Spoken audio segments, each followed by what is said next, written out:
The year was 1890, and the sun over Red Rock Crossing did not merely shine. It struck the earth with the weight of a blacksmith's hammer. The heat was a physical presence, a heavy, suffocating blanket that smelled of dried sagebrush, horse sweat, and the metallic tang of heated iron. Red dust, fine as flour and persistent as sin, coated everything. It settled in the creases of men's necks, dulled the shine of the saloon windows, and crept into the lungs of every soul foolish enough to try and build a life in this corner of the territory. The town itself was an open wound in the desert landscape, a cluster of raw timber buildings and canvas tents that had sprung up overnight like weeds after a rainstorm. But there was no rain here, only the relentless wind that dragged the red sand across the wooden boardwalks. In the distance, the rhythmic, bone-jarring thud of the steam pile drivers echoed off the canyon walls. The railroad was coming.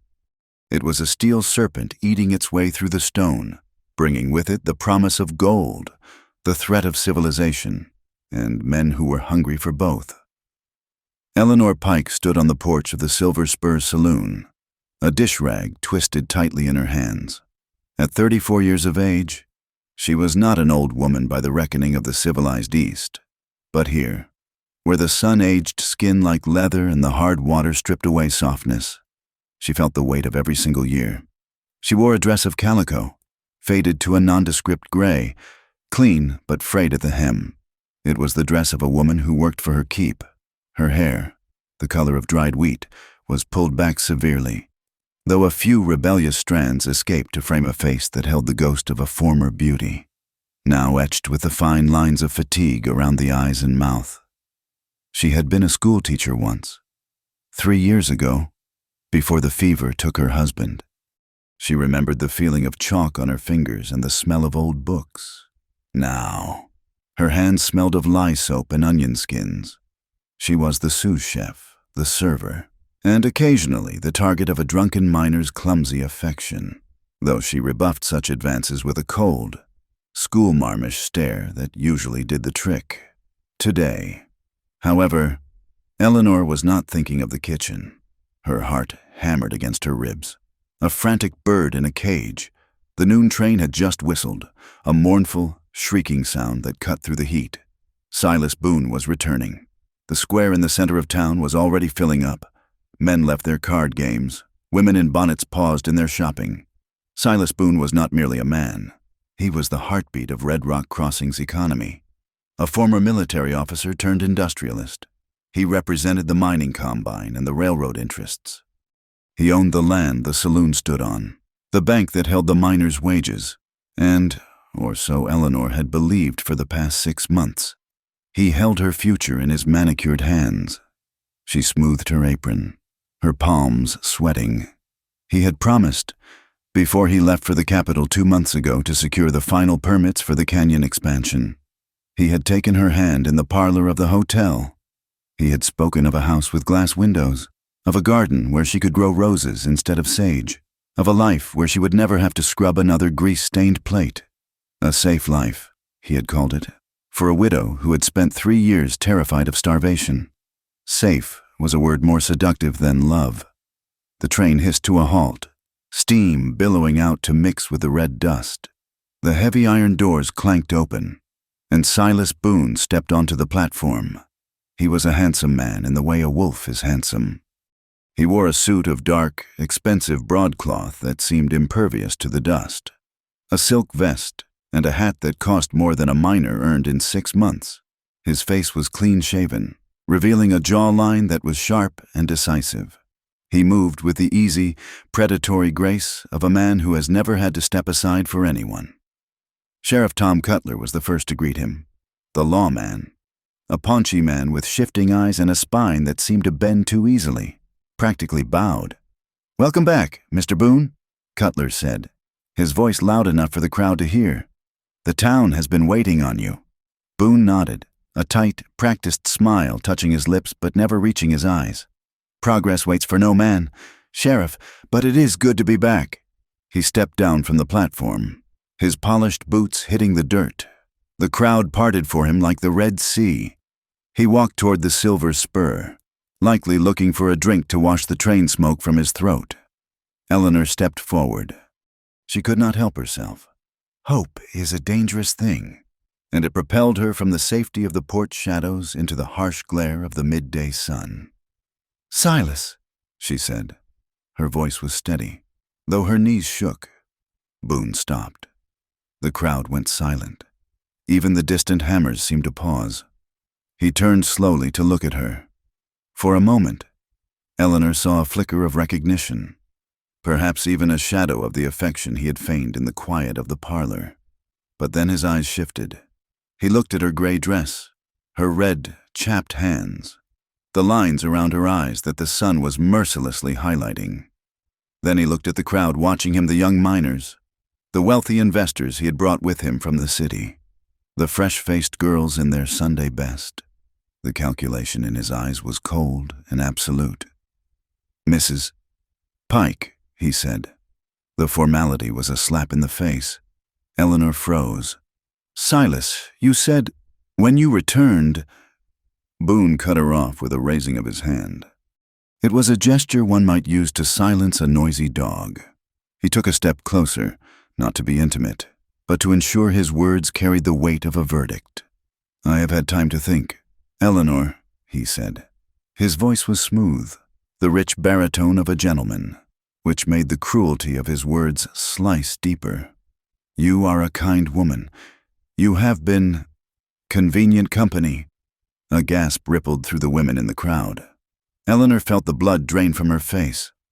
"But," Boone continued, raising his voice slightly so the investors behind him could hear, "I am a man building an empire. I require a legacy. I have made inquiries. Eleanor, people talk. They say you are past your prime." He let the words hang in the hot air. "They say you are too old," Boone said, his eyes boring into hers. "You are a widow of 3 years. You gave your husband no children. Dr. Evans has mentioned your delicate constitution. A man in my position needs a wife who can provide heirs. I need someone younger. Someone fruitful." The silence that followed was absolute. It was broken only by a snicker from a group of prostitutes leaning over the balcony of the saloon across the street. Then, a few of the miners chuckled, a low, ugly sound. The respectable women of the town, the ones who had looked down on Eleanor for working in a saloon, exchanged glances of vindictive triumph. Eleanor stood rooted to the spot. She felt as if he had stripped her naked in the town square. Her hands gripped the wooden railing of the porch so hard a splinter drove itself deep into her palm. But she did not feel the pain. She felt only the burning heat in her ears and the hollow, icy pit in her stomach. He had reduced her entire existence, her intellect, her struggle, her survival, to 2 things: her age and her womb. "I see," Eleanor whispered. She refused to cry. She would not give him that satisfaction. She lifted her chin, though it trembled. "I understand you perfectly, Mr. Boone." Boone nodded, dismissing her already. "I knew you would be sensible. Sheriff, buy the house around. We celebrate the future today." He swept past her, brushing against her shoulder as if she were a wooden post, and entered the Silver Spur. The crowd cheered, the promise of free whiskey washing away any lingering discomfort at the public humiliation of the cook. Eleanor remained on the porch. The world seemed to tilt on its axis. "They decide what I am worth," she thought, the realization bitter as bile in her throat. "If I cannot bear a son, if my face has lines, I am nothing to them. Just a tool to be used and discarded when it loses its shine." She was not the only one who had watched the scene unfold. 30 yards away, in the shadow of the overhang of the post office, a man stood motionless. He was a part of the shadows, wrapped in a blanket of dark wool despite the heat. Tajinez was a warrior of the Dine, the people the whites called the Navajo. He was tall, his body lean and corded with muscle, his black hair pulled back and tied with a strip of leather. His face was a mask of stone, etched with the hard angles of the high desert. He had observed the entire exchange with eyes that were dark and unreadable. He saw the white man, the one who smelled of expensive soap and rotten ambition. crush the woman's spirit as easily as one might crush a beetle. Taji did not move to interfere. It was not his fight. In this world. The Bilagana, the white people, ate their own. They were like coyotes fighting over scraps. Why should he care if one white woman was cast aside by her own kind? Yet, his gaze lingered on Eleanor. He saw the way she stood, straight back despite the blow she had just taken. He saw her hands clenched into fists, not in weakness, but in a desperate attempt to hold herself together. He knew something about dignity in the face of erasure. His people were being erased every day. The town of Red Rock Crossing was an encroachment. The Navajo had been pushed back, mile by mile, forced out of the fertile valley to the north to make way for the treks in the mines. Now, the rumors were swirling like dust devils that Boone intended to go further. They said the company wanted to blast a tunnel through the canyon of Red Echoes. To the white men, the canyon was just an obstacle of sandstone and granite. To the Dine, it was the throat of the earth, a holy place where the wind carried the voices of the ancestors. To destroy it was to silence the past.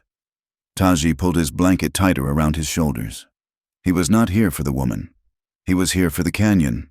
He slipped away from the post office, moving with a silence that was unnatural for a man of his size, and disappeared into the narrow, garbage-strewn alley behind the general store.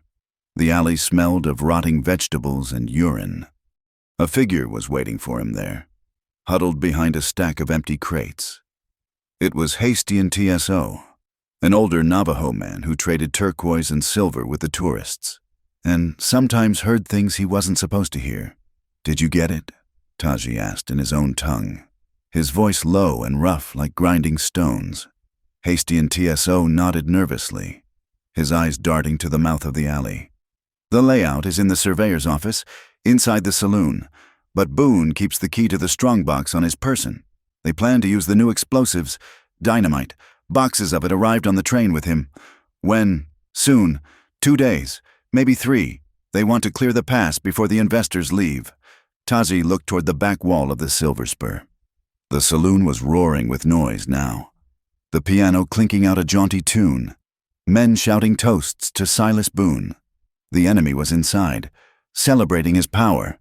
"I need to know exactly where they will place the charges," Taji said. "If we strike blindly, they will just bring more men, more guns. We must stop the destruction, not just kill the workers." "It is dangerous, Taji," the old man whispered. "Boone has the sheriff in his pocket, and they say he has hired gunmen from Texas. The canyon is more dangerous than any gunman if you disrespect it." Taji replied, "Go. Return to the family. Tell them I am watching." Hastian TSO scurried away, leaving Taji alone in the shadows. He looked up at the second floor of the saloon. He could see a window, small and grimy. He wondered if that was where the woman lived, the one who was too old, inside the Silver Spur. The air was thick with smoke and the smell of spilled whiskey. Eleanor had returned to her duties because she had nowhere else to go. She moved through the crowd like a ghost, collecting empty glasses, wiping tables. She tried to make herself invisible, but the eyes of the town followed her. "Hey, Granny!" a miner shouted, grabbing her arm as she passed. "Boone don't want you, but I ain't so picky. How much for a smile?" The table erupted in laughter. Eleanor pulled her arm away, her skin crawling. "Let go of me," she said, her voice tight. "Leave her be, Jack." The barkeep, Mr. Clancy, shouted from behind the counter, but there was no kindness in his voice, only annoyance. He signaled Eleanor to the back. When she reached the relative safety of the kitchen, Clancy followed her. He was a man shaped like a barrel, with a red face and a heart that counted every penny. "Look here, Eleanor," he said, wiping a glass with a dirty rag. "I can't have you causing scenes out front. It's bad for business." "I caused no scene." "Mr. Clancy," Eleanor said, her hands shaking as she reached for a sack of potatoes. "He spoke to me. I answered." "You had ideas above your station, is what you had." Clancy grunted, thinking a man like Boone would marry the cook. "I told you, didn't I? I told you not to dream big." "I am a teacher," Eleanor said softly. "I was a teacher. "You are a widow with no money and gray in your hair," Clancy said brutally. "Boone is right. In his way, this is the West. Woman. A man wants a wife who can give him sons to work the mine. You're dried up." He pointed a thick finger at her. "You keep your head down. You work the kitchen. You accept your lot. You're lucky I keep you on at all. An old woman is just another mouth to feed if she ain't working." He turned and pushed back through the swinging doors, leaving Eleanor alone with the sacks of potatoes and the boiling pot of stew. She stood there for a long time, staring at the peeling skin of the potato in her hand. Dried up. The words echoed in her mind. Too old. She worked until her back ached and her fingers were raw. She worked until the sun went down and the lamps were lit in the saloon. She worked until the noise outside swelled into a cacophony of drunken revelry. Finally, when the kitchen was closed and the night was deep, Eleanor climbed the narrow, creaking stairs to her room in the attic. It was a small space, stiflingly hot during the day and freezing at night. There was a narrow cot, a wash basin with a cracked pitcher, and a single window that looked out over the back alley and the desert beyond. She did not light the lamp. Oil cost money, and she needed to save every penny now. She sat on the edge of the cot, still wearing her stained apron. Outside, the town of Red Rock Crossing was alive. The piano music drifted up through the floorboards, a mockery of cheerfulness. She could hear the shouts of men, the high-pitched laughter of the saloon girls, the clink of gold coins hitting the bar.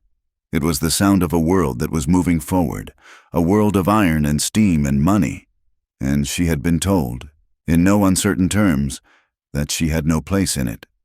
Eleanor looked at her hands in the moonlight. They were strong hands. They had chopped wood, carried water, nursed a dying husband, and taught children to read. But to Silas Boone, to Clancy, to the town, these hands were useless because they were not young. A tear finally escaped, hot and angry, tracking through the dust on her cheek. She wiped it away furiously. "If I am too old here," she whispered to the empty room, her voice trembling in the darkness. "Is there any place left on this earth for me?" She looked out the window, beyond the lights of the town. The desert was a vast ocean of darkness. The wind howled softly, carrying the scent of sage and ancient stone. Somewhere out there were the Navajo, the people the town hated. Somewhere out there was the canyon Boone wanted to destroy. And somewhere out there, hidden in the black folds of the night, Taji Nez was watching the same moon, wondering if his world, too, was about to end. Eleanor did not know it yet, but the threads of her life, which she thought had been cut today, were being spun into a new loom. She thought her story was over, that she was just a footnote in the history of a great man's rise. But the night was long, and the desert had a way of changing things. The gold was in the ground. Yes, but the fire was coming. And as she sat there, alone and discarded, the first spark of a different kind of anger began to smolder in her chest. It was not the flash of gunpowder, but the slow, enduring heat of an ember buried deep in the ash, waiting for a breath of wind to roar into life. The grandfather clock in the hallway of the Silver Spur chimed 11 times. Each stroke was a heavy, dull thud that seemed to vibrate through the floorboards, matching the throbbing ache in Eleanor Pike's feet. The saloon was quieter now than it had been at sunset, the rowdy chaos of the miners having settled into a murmuring, sullen stupor fueled by cheap rye and exhaustion. But the private room at the back, the one reserved for the men who owned the town rather than worked it, was still bright with lamp oil and loud with the clinking of crystal. Mr. Clancy had shoved a heavy brass tray into Eleanor's hands 5 minutes ago. It held a fresh bottle of Kentucky bourbon, 3 clean glasses, and a bowl of ice that was sweating rapidly in the stifling heat. "Take this to Boone's table." Clancy had grunted, not looking her in the eye. He had been avoiding her gaze ever since the incident on the porch that afternoon. Guilt, perhaps, or merely the discomfort of a man who knows he is complicit in cruelty but lacks the spine to object. "And keep your mouth shut. Eleanor, you have done enough damage to your reputation for one day." Eleanor did not argue. She adjusted her grip on the tray. feeling the cold condensation against her calloused palms, and walked down the narrow, dimly lit corridor that separated the kitchen from the private parlor. Her head was held high, but inside, she felt hollowed out. The humiliation from the afternoon had settled into a cold, hard knot in her stomach. She was the woman who was too old, the woman who was barren, the woman who was nothing. She reached the heavy oak door of the private room. It was slightly ajar, latch failing to catch in the warped frame caused by the relentless dry heat. Voices drifted out, swirling with the blue smoke of expensive cigars. "The natives are a nuisance. Silas, nothing more," a voice said. It was smooth, oily, and belonged to Elias Thorne, the representative from the railroad company back east. But the terrain, that is the real enemy. The engineers say the grade is too steep for the heavy locomotives. Engineers lack imagination. Silas Boone's voice cut through the air, distinct and commanding. They see stone and see a wall. I see stone and I see opportunity. Eleanor paused, her hand hovering over the door handle. She should have knocked and entered. But something in Boone's tone, a casual, terrifying disregard, froze her in place. "The Canyon of Red Echoes," Sheriff Tom Cutler mumbled, his voice thick with drink. "The Navajo say spirits live in those walls? Silas, they say if you break the rock, the sky will fall." Boone laughed. It was a dry, sharp sound. "Superstition is the crutch of the weak. Tom, that canyon is the only direct route to the San Juan Basin. And, according to the assays I received yesterday, the quartz veins in those walls are thick with gold. Gold that the savages have been walking past for centuries without the wit to harvest." Eleanor pressed closer to the crack in the door. Through the haze of smoke, she could see the three men sitting around a mahogany table covered in maps and papers. Boone was leaning back in his chair, a cigar clamped between his teeth, looking every inch the conqueror. "We blow it," Boone said, tapping a spot on the large map spread out before them. 2 days from now, we set the charges at the base of the Spider Rock Formation. The landslide will clear the grade for the track and expose the vein simultaneously. 2 birds, 1 stone. "And the Navajo?" Thorne asked, swirling his drink. "There is a settlement near the entrance. They move, or they get buried," Boone replied, his voice devoid of emotion. "It is just dirt and savages. Elias, the railroad brings civilization. History does not stop for a few tents and some painted pottery. Anyone who stands in the way gets swept aside." Eleanor felt a chill run down her spine that had nothing to do with the ice on her tray. Dirt and savages. It was the same tone he had used when he looked at her on the porch. Too old, too barren, to Silas Boone. The world was divided into things he could use and things he could discard. People, mountains, promises, they were all the same to him. A gust of wind from an open window down the hall pushed the door open another inch. The movement went unnoticed by the men, but it gave Eleanor a clear view of the table, beside the map, which was marked with angry red crosses indicating dynamite placement, lay a thick, leather-bound ledger. It was open. Eleanor had a teacher's eyes. She was trained to read upside down from across a desk, even from this distance. The bold, looping handwriting was legible. She saw lists of names and numbers. Sheriff Cutler, $500. Lieutenant Gary, United States Cavalry, $1,000.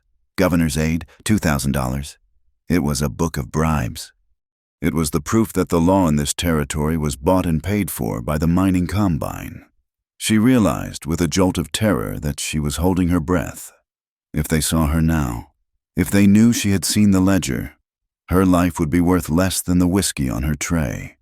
She stepped back, intending to retreat to the kitchen and claim she had dropped the bottle, anything to avoid entering that room. But as she turned, she collided with something hard and warm in the shadows of the hallway. A hand clamped over her mouth before she could scream. The tray tipped.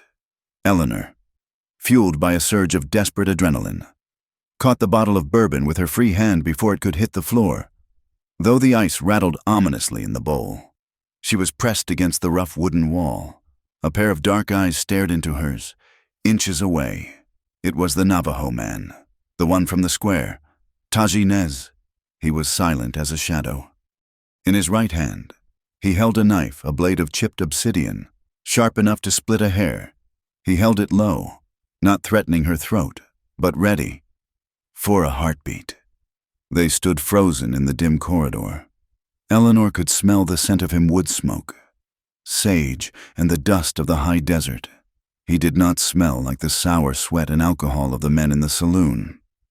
Slowly, Taji removed his hand from her mouth. His eyes never leaving hers, he raised a finger to his lips. Eleanor's heart hammered against her ribs like a trapped bird. She looked at the knife, then at the candle flickering in the wall sconce, and finally at the bottle in her hand.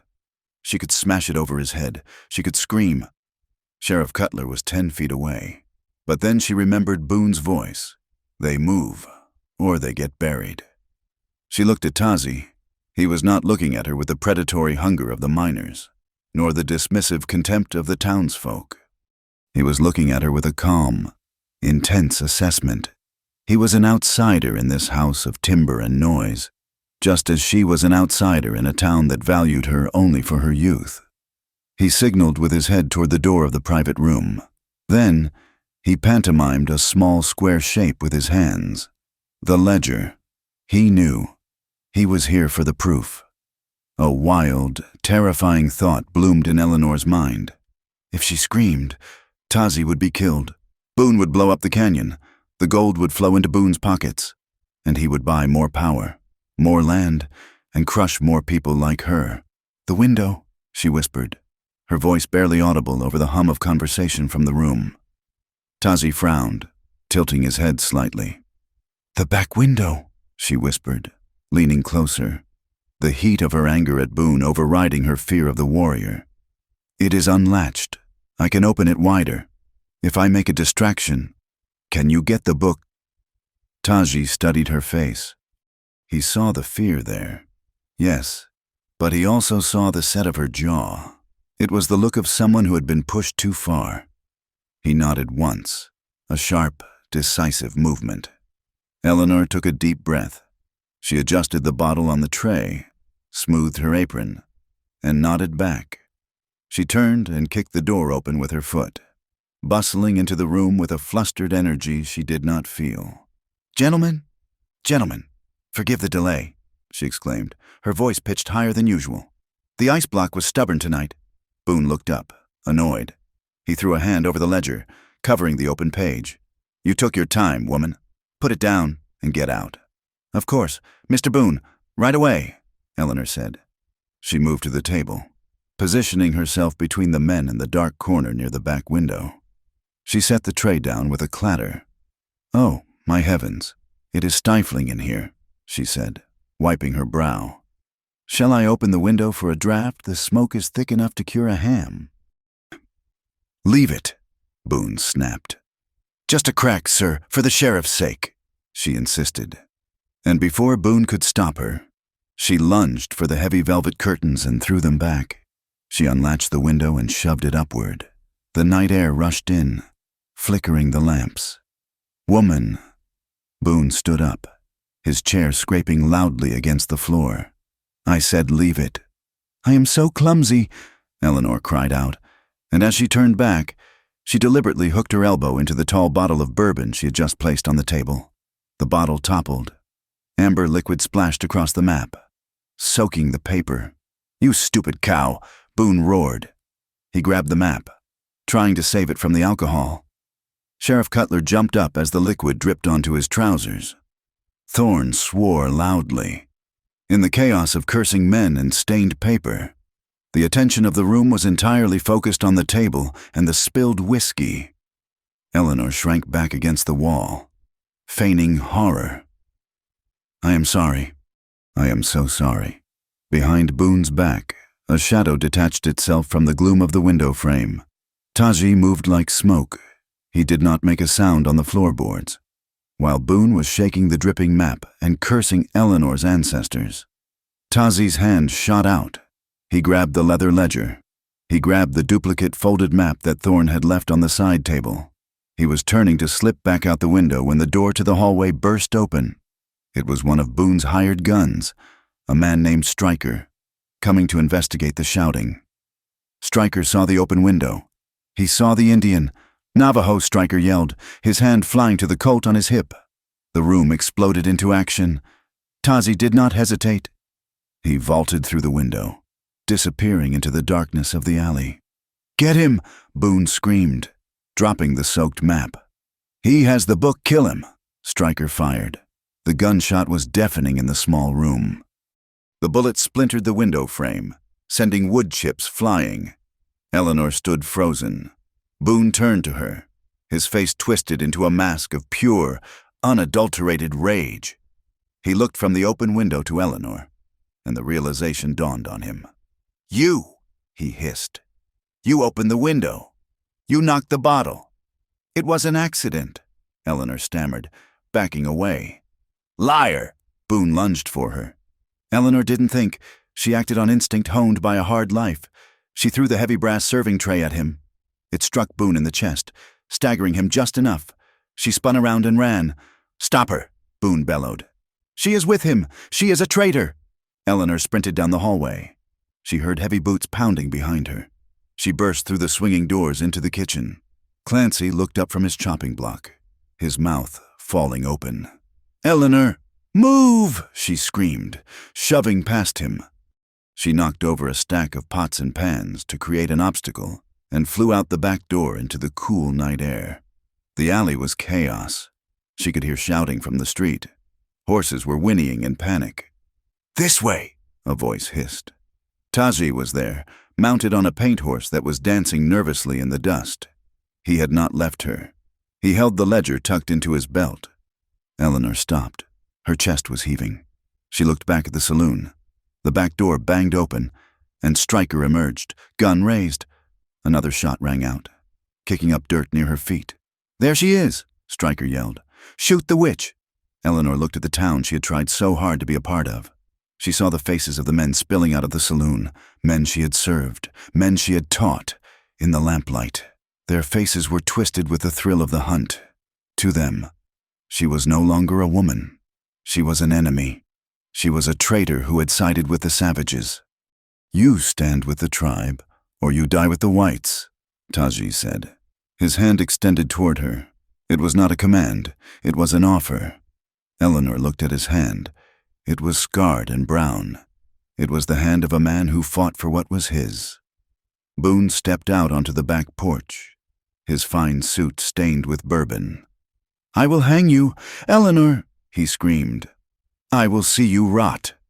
That voice, that entitlement, it snapped the last thread of hesitation in her soul. Eleanor grabbed Tazi's forearm, with a strength she did not know she possessed. She swung herself up behind him, straddling the horse's rump. She wrapped her arms around his waist, burying her face in the rough wool of his blanket. "Go!" she commanded. Taji kicked the horse's flanks. The animal reared, pivoting on its hind legs, and surged forward. They galloped down the alley, the hooves thundering against the hard-packed earth. More shots rang out, buzzing like angry hornets through the air around them. But the darkness was their shield. They burst out of the alley and onto the open scrubland at the edge of town. The wind roared in Eleanor's ears, tearing the pins from her hair. She felt the powerful muscles of the horse beneath her and the steady, rhythmic breathing of the warrior in front of her. Behind them, the lights of Red Rock Crossing began to fade, shrinking into insignificant specks of yellow against the vast, indifferent black of the desert. Eleanor did not look back. She pressed her cheek against Tazi's back and closed her eyes. She had lost her home. She had lost her reputation. She had lost the safety Boone had promised. But as the cool night air filled her lungs, she realized she had found something else. She was no longer waiting to be discarded. She was running. She was fighting. For the first time in 3 years, Eleanor Pike was alive. The horse ate up the miles, heading north toward the jagged silhouette of the mountains, toward the fire, toward the gold that no banker could count. The inciting incident was over. The war had begun. The desert night was not merely dark. It was a physical weight that pressed against the earth, cold and absolute. To Eleanor Pike, who had spent the last 3 years within the stifling, heated walls of the Silver Spur kitchen, the sudden drop in temperature was a shock to the system. The heat of the day had evaporated into the thin atmosphere the moment the sun dipped below the horizon, leaving behind a chill that bit through her thin calico dress and settled deep in her bones. She clung to Tazi's waist, her fingers numb and stiff. The horse, a sturdy paint with a rough gait, moved tirelessly beneath them, navigating a landscape Eleanor could barely see. Every stumble of the animal sent a jolt of pain up her spine. But she did not complain. She dared not. The memory of the gunshot and Silas Boone's enraged face was still too fresh, a hot brand in her mind that kept her silent and terrified. Tazi Nez said nothing. He was a solid wall of warmth in front of her, his back rigid, his attention entirely focused on the invisible path ahead. He rode without a saddle, guided only by a rope hackamore and the pressure of his knees. Eleanor felt the shift of his muscles with every movement of the horse, a reminder of the raw, untamed strength that she was now entirely dependent upon. They rode for what felt like hours, leaving the lights of Red Rock Crossing far behind until they were swallowed by the vast emptiness of the high plateau.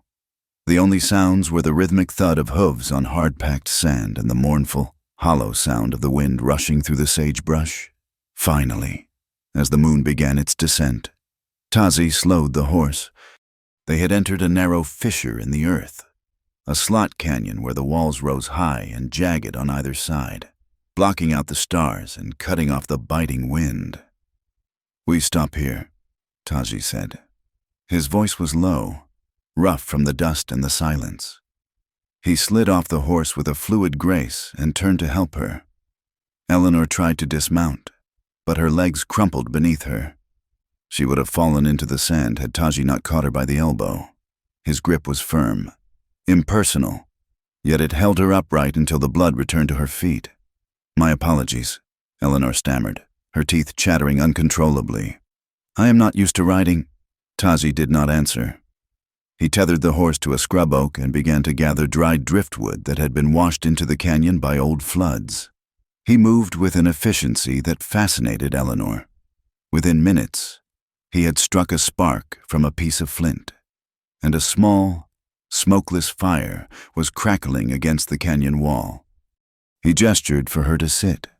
Eleanor collapsed near the warmth, holding her shaking hands out to the flames. The light illuminated Tazi's face, casting deep shadows in the hollows of his cheeks and emphasizing the sharp, aquiline nose. He looked at her across the fire, his dark eyes assessing, devoid of the lust or pity she was accustomed to seeing in white men. "You have the book?" he asked. Eleanor patted the pocket of her apron where the heavy leather ledger was weighed down. "I do, and the map." Tazi nodded slowly. He took a strip of dried meat from a pouch at his waist and offered it to her. Eleanor took it hesitantly. It was tough and salty, but she chewed it gratefully. "Why?" Tazi asked after a long silence. "You are Bilagana, white. Boone is your people. Why give me the book?" Eleanor swallowed the dry meat. She looked into the fire, seeing the image of herself standing on the porch, humiliated, stripped of her dignity. "Boone is not my people," she said, her voice gaining a surprising steadiness. "He thinks he owns the land. He thinks he owns the town. Today, he told me that because I cannot give him children, because I have lived 34 years. I am worth nothing. He called me barren. He called me old." She looked up, meeting Tazi's gaze directly. "I decided I would rather be a traitor to him than a traitor to my own soul. Is that reason enough?" Tazi studied her for a long moment. The suspicion in his eyes did not vanish, but it softened into something resembling curiosity. He had seen many white people lie, but he had rarely seen one stripped of their pretense. "The rarest gold comes through fire," he murmured, more to himself than to her. "What did you say?" Eleanor asked. "Nothing," Tazi replied. He stood and unrolled the thick wool blanket he had carried over his shoulder. He sat back down next to her, not touching, but close enough to share the heat. He draped the blanket so it covered both of their backs, creating a small tent of warmth against the canyon wall. "Sleep," he commanded. "The desert does not care about your soul. It only cares if you are strong enough to wake up." Eleanor stiffened at the proximity. She was a respectable widow. She had not sat this close to a man since her husband died. The scent of him, wood smoke, horse, and sage, was overwhelming. But the cold was a predator waiting in the dark, and his body heat was the only defense. Slowly, she relaxed, leaning slightly toward him until her shoulder brushed his arm. He did not pull away. She slept fitfully, waking to the sound of the wind changing its voice. It was no longer a whistle, but a roar. Morning did not bring the sun. It brought a wall of red. Eleanor woke to a sky that was a bruised purple and ochre. The air was thick and gritty. Tazi was already awake, securing the horse in a deeper recess of the canyon wall.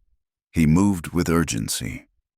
"Cover your face," he shouted over the rising gale. "Sandstorm." Before Eleanor could fully comprehend, the storm hit. It was not rain. It was a solid assault of earth. The wind screamed down the canyon, carrying millions of particles of red sand that stung like needles. Visibility dropped to nothing. Taji scrambled back to her. He pulled her into the deepest crevice of the rock overhang.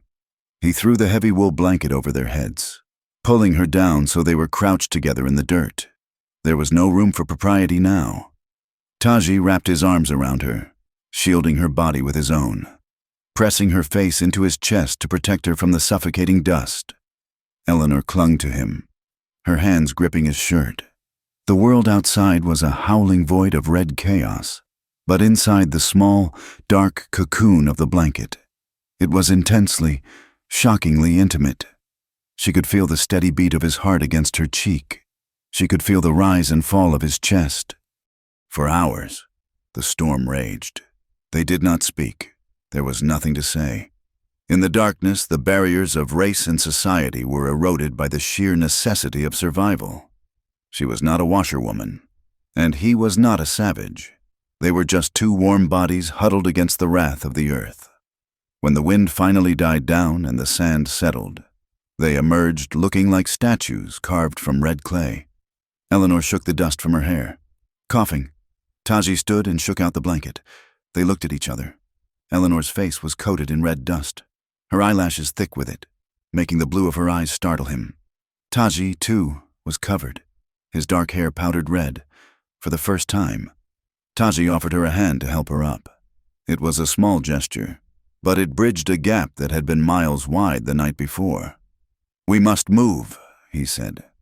"The wind covers our tracks, but it also slows us. We are close to the Dineta, the land of the people." The ride that day was grueling. The sun returned with a vengeance, baking the wet sand into a hard crust. They climbed out of the lowlands and up onto the high mesas, where the air was thin and smelled of pine resin. By late afternoon, they reached the edge of a hidden valley. Below them, nestled near a winding creek that flashed silver in the sun, was a cluster of hogans, traditional Navajo dwellings made of logs and packed earth. Smoke drifted lazily from the smoke holes. Sheep and goats grazed on the sparse grass. As they descended the trail, a rider appeared from the trees to intercept them. It was a woman, young and fierce, riding a pony with no saddle. She held a rifle across her lap with an ease that made Eleanor swallow hard. "Taji!" the woman called out in the Navajo tongue, her eyes darting instantly to Eleanor. The look she gave the white woman was one of pure, unadulterated hostility. "Atsa!" Taji greeted her, slowing his horse. "Put the gun down? She is with me." Atsa, Taji's younger sister, did not lower the rifle. She switched to broken English, clearly for Eleanor's benefit. "You bring a ghost to our fire. The soldiers are looking for us. Brother, and you bring one of them here." "She saved me," Taji said simply. "And she carries the paper that speaks of the explosion." Atsa spat on the ground. The dust puffed up in a small cloud. "White papers. White lies. She will bring death." "She stays," Taji said. His voice was not loud, but it had the finality of a stone falling into a well. They rode past Atsa, who watched them with eyes narrowed to slits, and entered the camp. The settlement was small, perhaps 5 families who had refused to move to the reservation boundaries. People stopped their work to stare. Children hid behind their mothers' skirts, peeking out at the strange white woman with the dusty face. Taji led Eleanor to a hogan set slightly apart from the others. An old woman sat outside, weaving a rug on a vertical loom. Her face was a map of wrinkles, etched deep by 80 years of sun and wind, but her hands were nimble and strong. This was Kiyazi, the matriarch. Taji dismounted and helped Eleanor down. He spoke to his grandmother in their language, his tone respectful and low. He gestured to Eleanor, then to the saddlebag where the ledger was hidden. Kiyazi listened, her black eyes fixed on Eleanor. She did not smile, she did not frown. She merely observed, as a hawk observes a mouse. Finally, the old woman spoke in English, her voice sounding like dry leaves skittering over rock. "The white men want the canyon," she said. It was a statement, not a question. "They want the gold inside it," Eleanor answered, feeling the need to speak the truth. "They plan to destroy it." Kiyaze nodded slowly. "They eat the earth. They are never full." She looked Eleanor up and down, noting the torn dress, the blistered hands, the red dust. "You are not a soldier. You are not a wife. What are you?" I was a teacher," Eleanor said, "and a cook." "We have no books here," Kiyazi said sharply, "and we cook our own food. But if you stay, you do not sit. You eat, you work." "I am not afraid of work," Eleanor said, lifting her chin. Kiyazi let out a short, dry chuckle. "We shall see. You can sleep in the storage hogan. It is empty. But do not think you are a guest. You are a refugee." For the next week, Eleanor learned the true meaning of the word work. Life in the camp was a relentless cycle of survival. Before the sun rose, she was awake. Kiyazi handed her 2 heavy clay jars and pointed to the creek a mile away. The water was heavy, sloshing over the rim and soaking her dress as she hauled it back up the steep bank. Her shoulders ached with a fire that never seemed to dim. After the water came the corn. She sat for hours on a sheepskin, grinding dried kernels against a stone metate. The rhythm was monotonous, numbing. The stone bit into her palms, reopening the blisters that had just begun to heal. The young women of the tribe ignored her.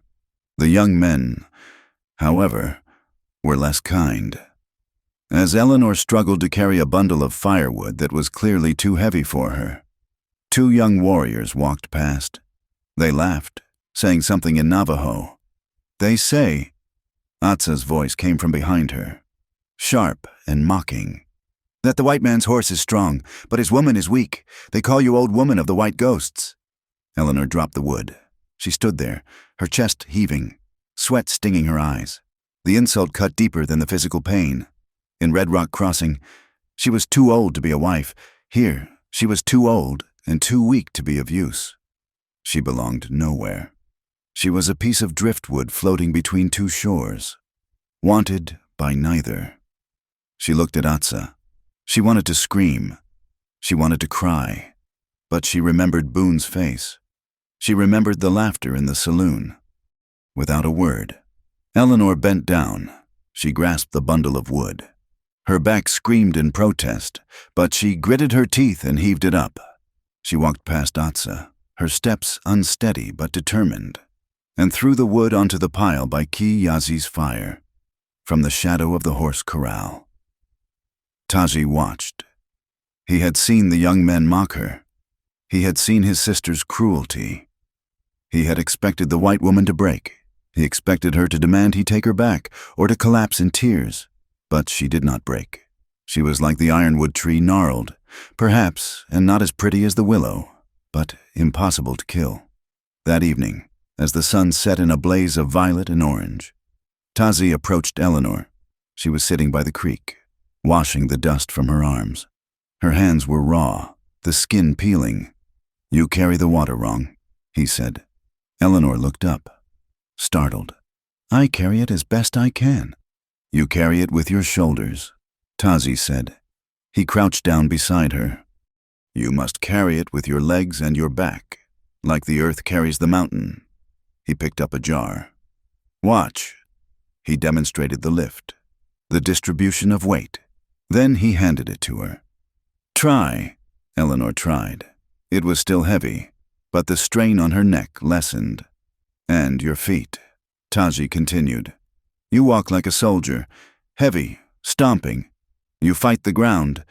He pointed to her footprints in the mud. "Here, the ground is soft. You sink, walk flat, like the cat." He spent the next hour teaching her. He taught her how to step so she did not disturb the loose stones. He taught her how to read the signs of the weather in the clouds. He did not offer pity. He offered skills. "Why are you teaching me?" Eleanor asked, wiping her brow. "Because a burden that cannot carry itself slows the whole tribe," Taji said, his face impassive. But then, for a brief second, his eyes softened. "And because you did not drop the wood today. My sister was wrong. You are not weak." Eleanor felt a flush of warmth that had nothing to do with the exertion. It was the first time in years a man had looked at her with respect rather than assessment.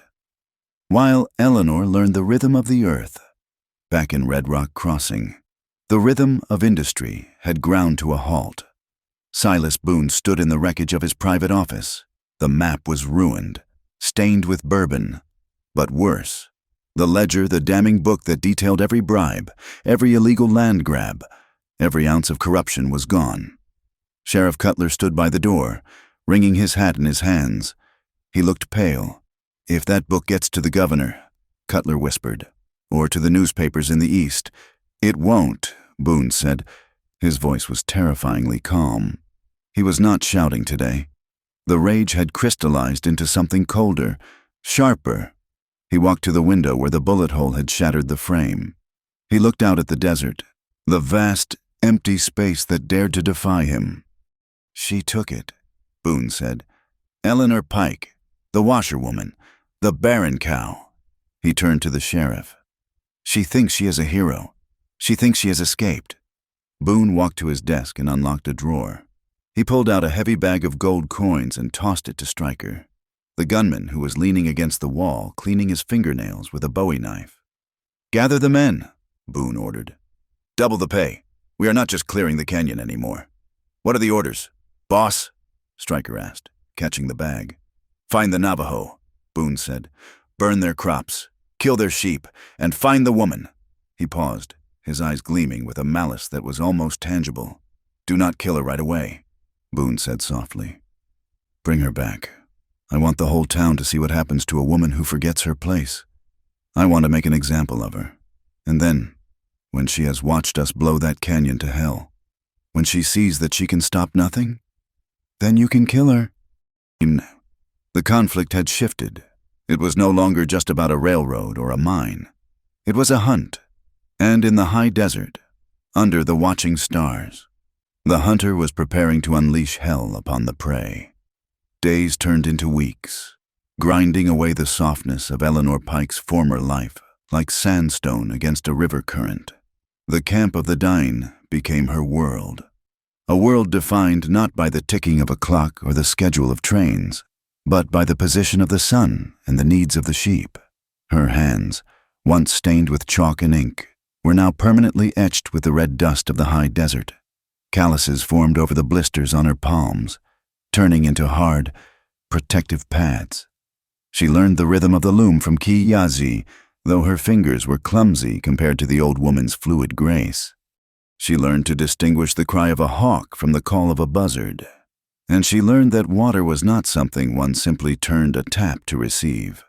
It was a heavy, precious weight that had to be carried on a straight back. Slowly, the wall of language began to crumble. She picked up words for water. Ga for rabbit, Shai for me. The children were the first to let her in. A little girl named Najoni, no older than 5, had approached Eleanor one afternoon while she was shelling corn. Najoni had held out a small, smooth pebble of turquoise. Eleanor had smiled, the skin around her eyes crinkling, and accepted the gift. From that day on, the children would gather around her when the work was done, giggling as she tried to pronounce their names, their laughter a bright sound in the hard landscape. Yet, acceptance was a fragile thing. For every smile from a child, there was a cold shoulder from an adult. The suspicion that she was a spy for Silas Boone lingered like smoke in a room with no windows. Atsa, Taji's sister, watched Eleanor with the eyes of a hawk guarding a nest. Whenever Eleanor walked to the edge of the camp to look south toward the invisible line of the railroad, the warriors would stop their conversation, their hands drifting toward their knives. But the cruelest cuts did not come from fear of betrayal. They came from the same source that had driven her from Red Rock Crossing. One afternoon, while Eleanor was scrubbing clothes in the creek, two young women from a neighboring family group came down to the water. They did not see Eleanor hidden behind the reeds. They were laughing, talking about a young warrior who had brought a deer to camp. Then, the conversation shifted. "Taji keeps the white woman close," one said, wringing out a tunic. "For now," the other replied with a sneer. "Winter is coming. A man needs warmth. But when the spring comes, he will want a wife, not a grandmother." "She is dry," the first one laughed, a harsh sound. "My mother says she has the hips of a boy and the face of a dried apple. Tazi is a warrior. He will tire of a field that grows no corn." Eleanor sat frozen in the mud. The cold water soaking her skirt suddenly felt freezing. Dried apple. Field that grows no corn. The insults were different in language, but the meaning was identical to Boone's. The world, it seemed, agreed on one thing: a woman without youth, a woman without a child, was a vessel without purpose. She waited until they left before she emerged, her face burning with a shame she thought she had left behind in the saloon. She scrubbed the clothes until her knuckles bled, trying to wash away the words. That night, the temperature plummeted. The wind came down from the peaks, carrying the scent of snow that had fallen on the high mountains to the north. The tribe gathered close around the central fire, the drums beating a low, steady rhythm that sounded like the heartbeat of the earth. Eleanor could not sit with them. The laughter of the young women by the creek rang in her ears. She felt like a ghost, haunting a feast she could not taste. She pulled her shawl tight around her shoulders and walked away from the firelight, toward the edge of the canyon. This was the precipice overlooking the deep, shadowy throat of the earth that Boone intended to shatter. Above her, the Milky Way was a river of crushed diamonds spilled across black velvet. It was beautiful, but it was vast and indifferent. Under that sky, Eleanor felt small. She felt the weight of her 34 years pressing down on her chest. She sat on a flat rock, hugging her knees, shivering as the wind cut through her thin layers. "The cold takes those who sit alone," a voice said from the darkness. Eleanor jumped, her hand going to her throat. Taji Nez stepped out of the shadows. He had been on patrol, watching the southern approach. He carried his rifle easily in one hand, but his eyes were on her. He saw the way she shivered. Without a word, he unfastened the heavy wool blanket he wore over his shoulder. He sat down beside her, not touching, but close enough that she could feel the heat radiating from him. He swung the blanket out and around, draping it over her shoulders so that they were both cocooned within its folds. The distance between them vanished. In the darkness beneath the wool, the air was warm and smelled of wood smoke, leather, and him. "You left the fire," Taji said. His voice was low, a rumble in his chest that she could feel as much as hear. "The fire is for the family," Eleanor whispered, staring out at the abyss of the canyon. I am just the guest who stayed too long." "You work harder than the young men," Tazi observed. "Ki Yazi says your hands are learning the loom. The children follow you like ducklings." "And the women say I am a dry field," Eleanor blurted out. The words tore out of her before she could stop them. The wound was open now, bleeding into the night. Tazi went still. He did not deny it. He did not offer empty platitudes. He waited. Eleanor turned to him. In the starlight, his face was a landscape of shadows and plains, unreadable and ancient. "They are right. Taji," she said, her voice trembling. "My husband died 3 years ago. We tried for 5 years before that. No child ever came. The doctor said—" She choked on the memory of the cold. Clinical voice of Dr. Evans. "He said the fault was mine. He said I was barren. She looked down at her hands, the hands that everyone said were too old, too rough. Silas Boone was cruel, but he was not lying, she confessed, the tears finally spilling over, hot tracks on her cold cheeks. They say I am too old, too used, too barren, too late for anything worth wanting. I am just a shell. Taji, why are you risking your life to protect a shell? She waited for him to pull away. She waited for the disgust, or the pity, which was worse. Taji looked at her.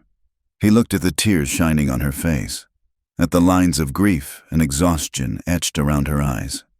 He reached out, his hand moving slowly, deliberately, with a thumb rough as sandpaper. He wiped the tear from her cheek. He did not pull his hand away. He cupped her face, his palm warm against her skin. The earth does not judge the stone by how smooth it is, Tazi whispered. His voice was not the voice of a warrior now. It was the voice of a man who had seen the world break and rebuild itself 1,000 times. Gold, he said softly. The white men chase the dust in the river. It is easy to find. It shines for a moment and washes away.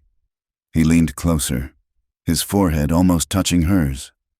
But the deep gold, Taji said, his eyes locking onto hers with an intensity that stopped her breath. The gold that holds the mountain together, it is born in the dark. It is pressed by the weight of the whole world. It is burned by the fire of the earth. He ran his thumb over the fine wrinkles at the corner of her eye. The rarest gold comes through fire, he whispered. You have been through the fire, Eleanor. You are not empty. You are solid. You are rare. Eleanor stopped breathing. The words settled into the hollow places of her heart, filling them with a warmth that was terrifying and wonderful. He did not see a barren woman. He saw a survivor. She looked at his mouth. It was a stern mouth, usually set in a hard line, but now it was softened by the proximity. Taji, she breathed. He gave her time. He held her gaze, letting her see him, letting her see that he was not offering charity. He was offering a partnership. He tilted his head slightly, a question asked in silence. Eleanor closed the distance. The kiss was slow. It was not the desperate, fumbling collision of youth. It was the meeting of two people who had walked long, lonely roads to find each other. His lips were chapped, tasting of the wind, but his touch was reverent. He kissed her as if she were something precious, something breakable that he would die to protect. Eleanor's hands found their way to his chest, gripping the rough fabric of his shirt. A sound escaped her throat, a sob of relief and longing. She opened to him, and the kiss deepened, becoming a fierce affirmation of life in the face of the vast, cold death of the desert. He pulled her closer, wrapping his arms around her waist, pulling her into the shelter of his body. For the first time in her life, Eleanor did not feel like a tool to be used or a failure to be discarded. She felt chosen. They did not speak when the kiss ended. There were no words left that were big enough. Tazi stood up, pulling her with him.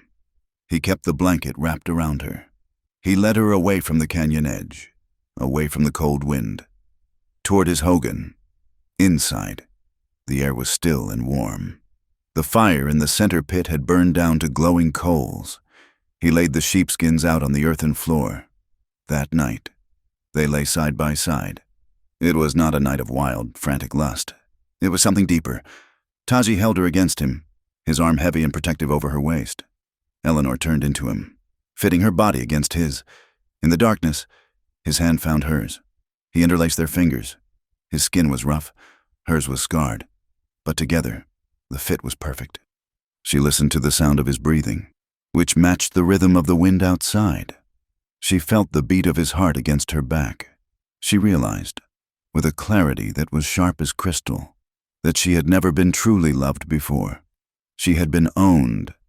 She had been a wife, but she had never been seen. As she drifted into sleep, the shame of the barren field dissolved. She was the gold in the fire, and she was held. But peace in the territory was a fleeting ghost, usually vanishing with the dawn. Eleanor was woken by a sound that did not belong to the morning. It was not the crow of a rooster or the bleat of a sheep. It was the sharp, crack hiss of a signal flare. She sat up, clutching the sheepskin to her chest. The hogan was gray with the early light. Taji was already moving. He was pulling on his boots, his face a mask of grim focus. He grabbed his rifle and his bandolier. "Stay down," he commanded, his voice tight. "What is it?" Eleanor asked, scrambling to her knees. "Boone," Taji said. "They found us." He kicked open the door of the wooden hogan and rolled out, staying low. Outside, chaos had erupted. The morning sky was streaked with the red smoke of the flare. From the ridge overlooking the camp, gunfire began to rain down. It was the heavy, booming report of buffalo rifles long range, deadly. Eleanor crawled to the door. She saw women screaming, grabbing their children and running toward the trees. She saw Ki Yazai standing by her loom, shouting orders, her old voice surprisingly strong. A bullet struck the dirt 3 feet from the hogan, spraying Eleanor with earth. She looked for Taji. He was running toward the corral, trying to cut the horses loose before they were slaughtered in the pen. He was moving in a zigzag pattern, drawing the fire away from the families. "Taji!" she screamed. She saw a puff of smoke from the ridge. Taji spun around, the impact of a bullet spinning him off his feet. He hit the ground hard, clutching his left shoulder. "No!" Eleanor scrambled out of the hogan. She did not run to him. She knew, with a sudden, icy logic, that running to him would get them both killed. She looked around. Taji's spare rifle, an old Winchester repeater, was leaning against the wall of the hogan. She grabbed it.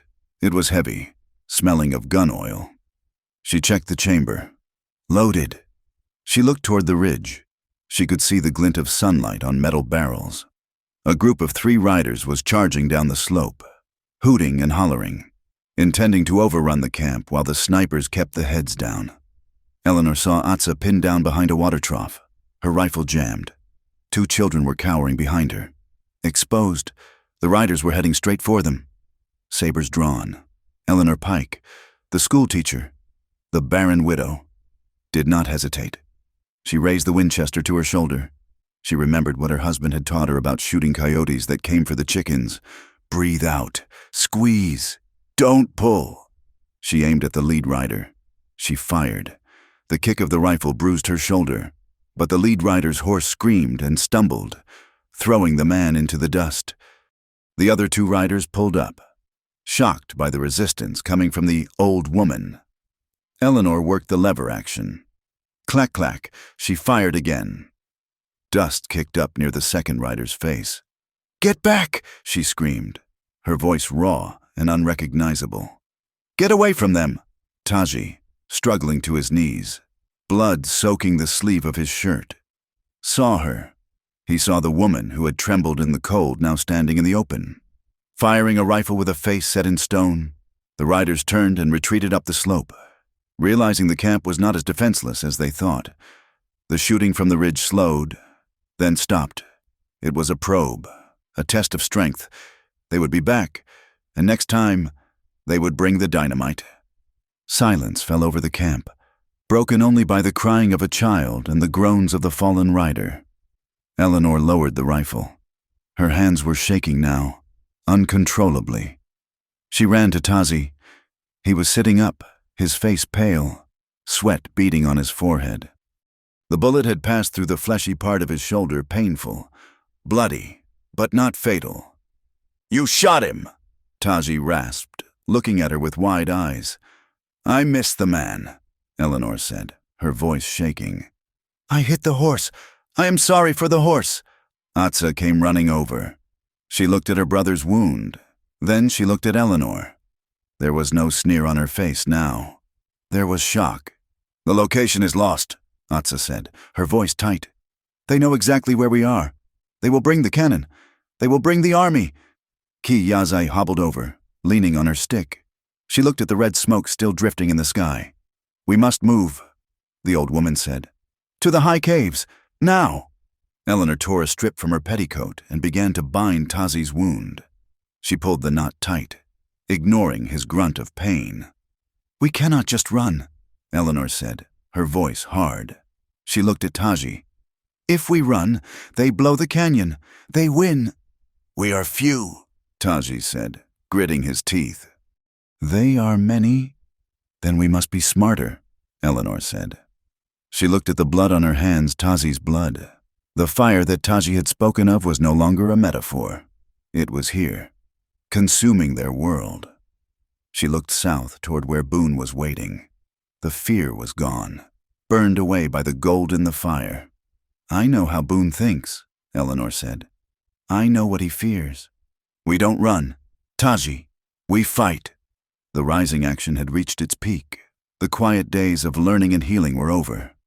Now, there was only the desperate defense of the earth and each other. The silence in the camp following the raid was heavier than the gunfire had been.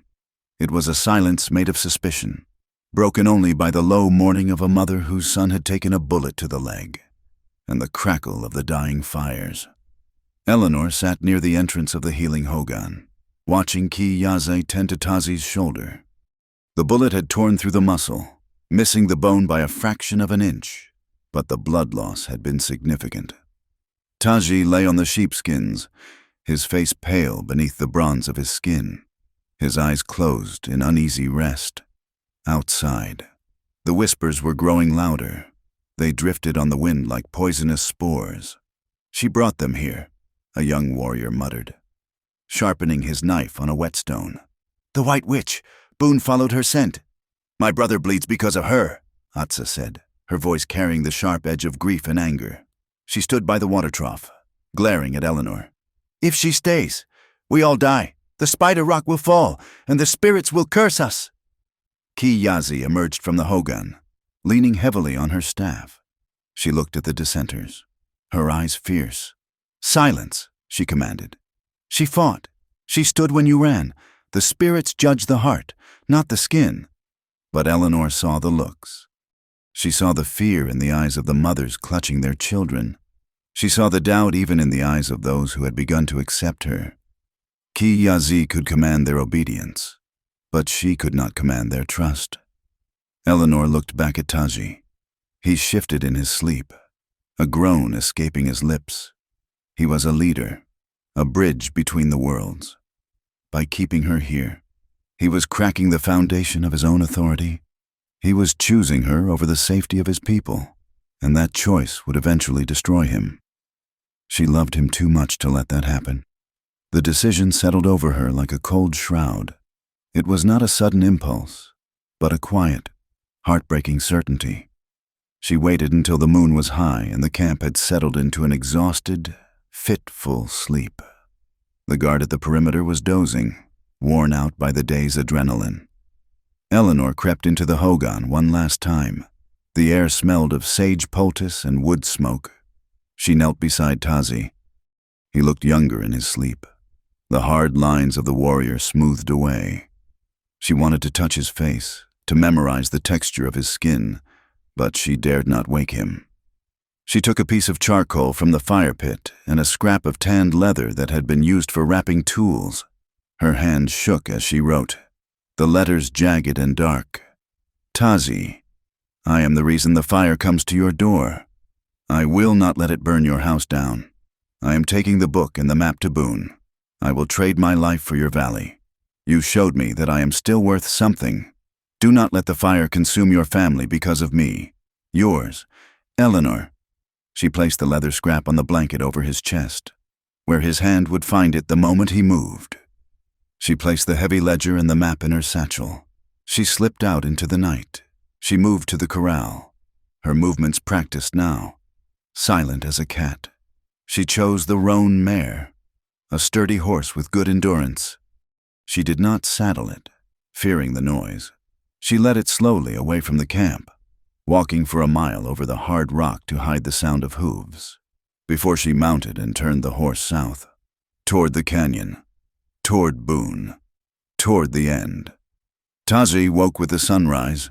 The pain in his shoulder was a dull throb, but his instincts were screaming. He reached out, his hands seeking the warmth that should have been beside him. He found only empty wool and a piece of leather. He sat up, ignoring the flare of agony in his wound. He read the charcoal scrawl once, then twice. The words hit him harder than the bullet had. She had gone to sacrifice herself. She thought she was a burden to be removed, a bargaining chip to be played. "Foolish woman," he growled, the sound ripping from his throat.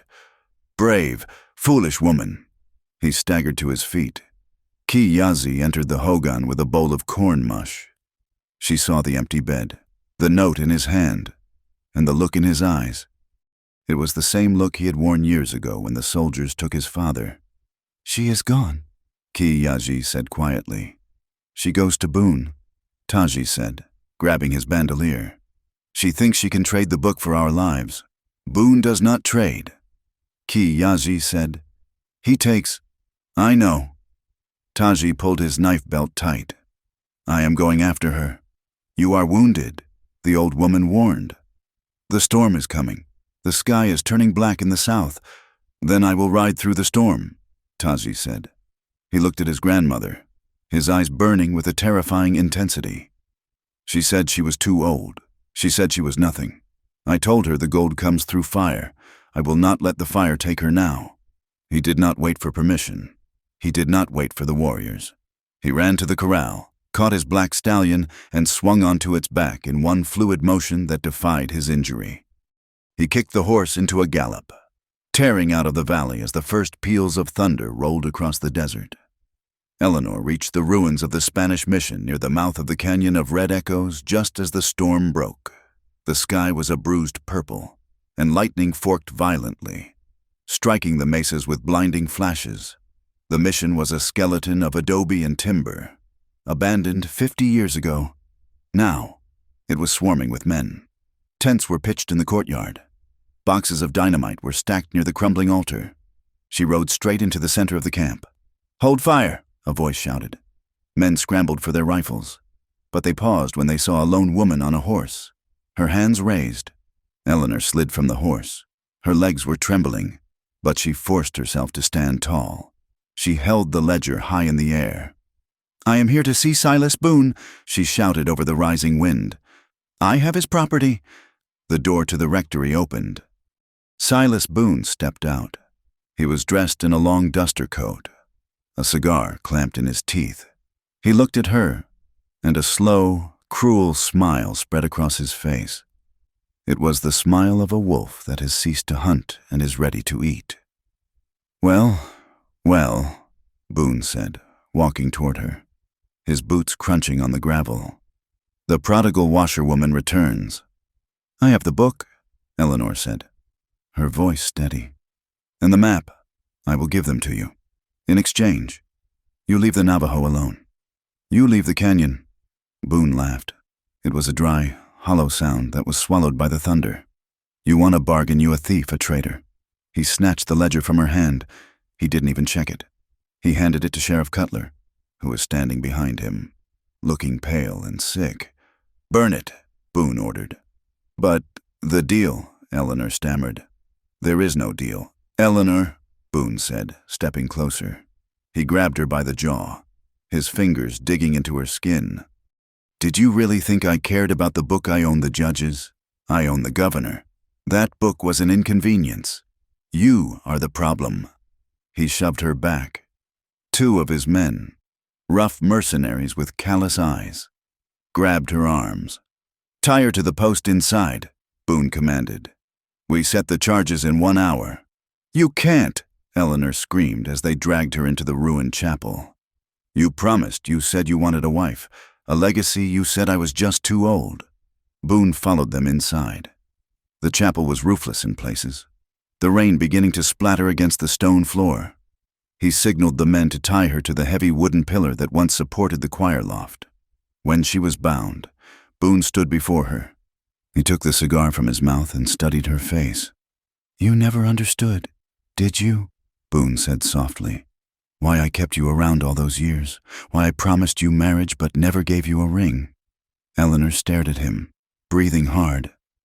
"It wasn't because you were old, Eleanor," Boone said, leaning in close, his breath smelling of tobacco and rot. "And it wasn't because you were barren." He chuckled darkly. "Do you remember Dr. Evans, the man who told you your womb was dried up? Who told you that you could never give a man a son? He examined me, Eleanor whispered. He examined the $500 I put in his pocket, Boone sneered. You were never barren? Eleanor, you were perfectly healthy. I paid him to tell you that. I paid him to crush your hope. The world seemed to stop. The thunder faded. Eleanor felt a ringing in her ears that was louder than the storm. Why? She gasped. Why would you do that? Because a woman who thinks she is broken is grateful for any scrap of attention. Boone hissed. I wanted you desperate. I wanted you to think no other man would ever want you. I wanted you to wait for me, to serve me, to be my safe harbor while I built my empire. And it worked. For years, you were my faithful dog. He stepped back, disgusted. But then you ran off with that savage. You found a spine. And that, my dear Eleanor, is why you have to die. Not because you are old, but because you are no longer mine. A rage, pure and white-hot, exploded in Eleanor's chest. It was not the passive grief she had carried for years. It was the fury of a life stolen. He had taken her motherhood. He had taken her self-worth. He had built a cage of lies and kept her in it. You are a monster, she spat at him. I am a businessman, Boone corrected. He turned to the door. Set the charges, double the load. I want that canyon sealed before noon. Boone! A shout came from outside. It was a sentry. Rider coming fast. Boone pulled his revolver. Is it the army? No, sir, it's an Indian just won. Eleanor's heart leaped. Taji. He came. Boone smiled, checking the cylinder of his gun. Perfect. I will kill him in front of you. Eleanor. And then I will blow his ancestors to dust. He walked out into the courtyard. Taji Nez rode out of the storm like a spirit of vengeance. His horse was foaming, his black hair whipping in the wind. He did not slow down. He rode straight for the line of mercenaries. Fire! Boone screamed. Gunshots cracked through the air. Taji threw himself off the side of his horse, using the animal as a shield as he fired his Winchester from under the horse's neck. 2 mercenaries fell. The horse crashed into the line of crates, sending men scattering. Taji rolled, coming up with his knife in one hand and his rifle in the other. He was a whirlwind of violence. He was not fighting for territory. He was fighting for Eleanor. Sheriff Cutler stood by the dynamite, a torch in his hand. He watched the carnage. He watched Boone shoot a young mercenary who tried to run away. Tom, Boone yelled at the sheriff.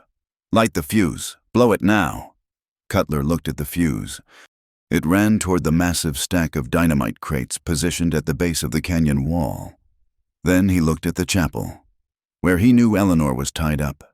He looked at the Navajo warrior fighting 3 men with the desperation of a man possessed. Light it, you coward, Boone roared. Cutler's hand shook. He looked at Boone. There's a woman in there, Silas, and this ain't right. It was never right. Boone turned his gun on the sheriff. I said light it. Bang! Boone fired. The bullet took Cutler in the shoulder, spinning him around.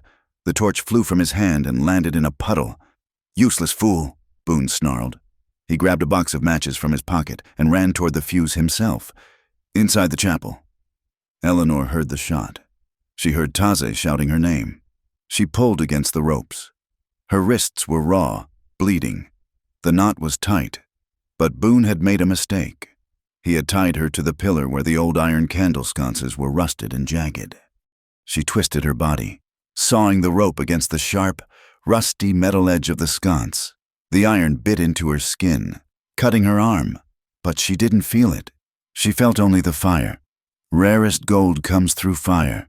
The rope frayed. 1 strand, 2 strands. Outside, Taji was surrounded. His rifle was empty. He was fighting with his knife, parrying the bayonet of a mercenary. He saw Boone running for the fuse. Eleanor, Taji screamed, slashing the mercenary's leg and diving toward Boone. Boone turned and fired. The bullet grazed Tazi's ribs, knocking him backward into the mud. Boone struck a match. He shielded it from the rain. He touched it to the fuse. The sparks hissed and began to race toward the dynamite 300 pounds of explosives stacked against the cliff face. It is done! Boone screamed, laughing maniacally at the fallen warrior. The future wins! The chapel door crashed open. Eleanor Pike did not run away. She ran out. Her dress was torn, her arms bleeding, her hair wild. She saw Tazi on the ground. She saw the fuse burning a hissing snake of fire racing toward the cliff. She saw the dynamite. It was stacked on a mining cart, ready to be rolled into the final position. She looked at the cliff. Then she looked at the railroad tracks that ran parallel to the canyon wall, the tracks Boone had built, the symbol of his power. "No!" Eleanor screamed. She sprinted, not toward Taji, not toward safety. She ran toward the mining cart. "Stop her!" Boone yelled, raising his gun. Taji, seeing what she intended, threw his knife. It spiraled through the air and embedded itself in Boone's forearm. Boone dropped his gun, howling in pain. Eleanor reached the cart. The fuse was 10 feet away from the detonator caps. 10 seconds. She didn't try to extinguish it. The rain wasn't stopping it. She threw her shoulder against the heavy wooden cart. "Eleanor, get back!" Taji shouted, scrambling to his feet. "For the valley!" Eleanor screamed. She pushed.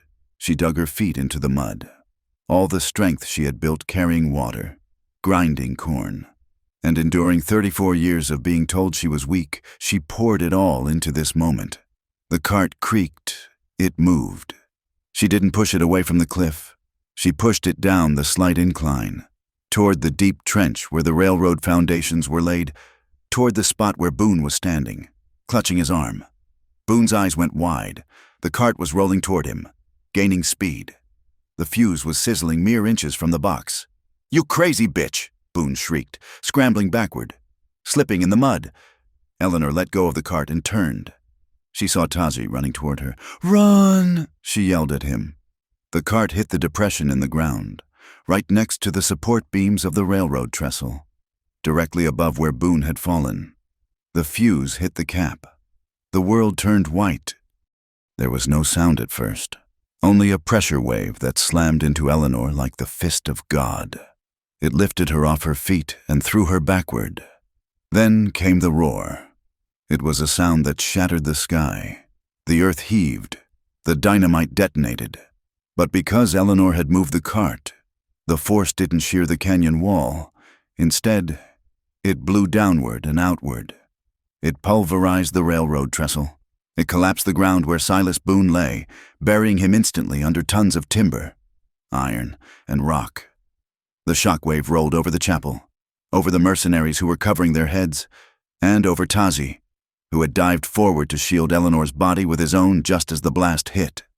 Debris rained down splinters of wood, chunks of rock, twisted metal. A dark cloud of dust and smoke mushroomed into the storm clouds, turning the day into midnight. Then, silence. Slowly, the dust began to settle, mixed with the rain that was now falling softly, like tears on a grave. The mercenaries, those who were still alive, fled. Their paymaster was dead, their leader buried. The fight had gone out of them. Sheriff Cutler, clutching his bleeding shoulder, sat up against a rock. He looked at the crater where the railroad tracks used to be. He looked at the canyon wall, which still stood, scarred but unbroken. "She did it," Cutler whispered. "God save her soul." She did it. In the center of the devastation, a mound of red earth moved. Taji Nez pushed himself up. His ears were ringing. He was covered in ash and mud. He looked frantically beneath him. Eleanor lay still. Her face was pale, streaked with soot. A trickle of blood ran from her nose. She was not moving. "Eleanor!" Tazi's voice was a broken rasp. He gathered her into his arms, rocking her. "Eleanor, open your eyes." He checked for a breath. It was there, but it was shallow, terrified, and weak. The blast had concussed her badly. "You are the gold," Taji whispered, pressing his forehead to hers, ignoring the rain and the pain in his own body. "Do not break now. You are the gold." He lifted her.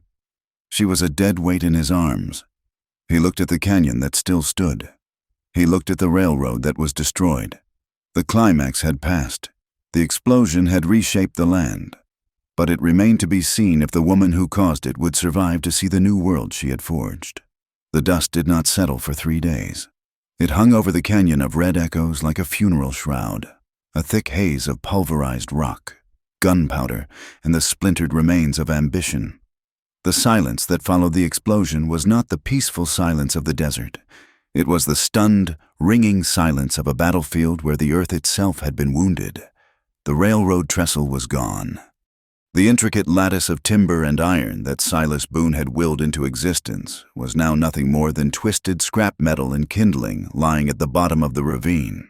The canyon wall, the sacred throat of the Navajo ancestors, still stood, but it was changed. A massive scar of fresh, raw stone slashed across its face where the explosion had been diverted. The ancient red varnish of centuries was stripped away, leaving a jagged wound that looked like a scream frozen in rock. But the canyon had not fallen. The heart of the valley remained intact. The chaotic retreat of the railroad mercenaries had been swift, with Boone buried under tons of rock and their payroll likely buried with him. Loyalty evaporated like water on a hot skillet. They fled south, back toward the railhead, leaving the Navajo to reclaim the silence. Sheriff Tom Cutler, bleeding and pale, had not fled with them. Before vanishing into the vastness of the territory, he had done one final act of penance. He had retrieved the leather ledger from where it had fallen in the mud, the book Eleanor had risked her life to steal, and entrusted it to a circuit judge in the next county. The damning evidence of bribery and corruption was on its way to the governor. The investigation that would follow would tie up the mining company in legal battles for a decade, effectively ending the immediate threat to the land. But Eleanor knew none of this. She knew only darkness. And then, slowly, the smell of burning sage. She had been carried back to the camp on a travois dragged behind Tazi's horse, her body wrapped in wool blankets to stop the shivering that came from shock. Her dress was ruined.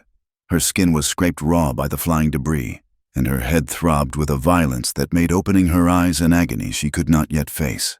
For 4 days and 4 nights, she drifted in the gray space between the living and the dead.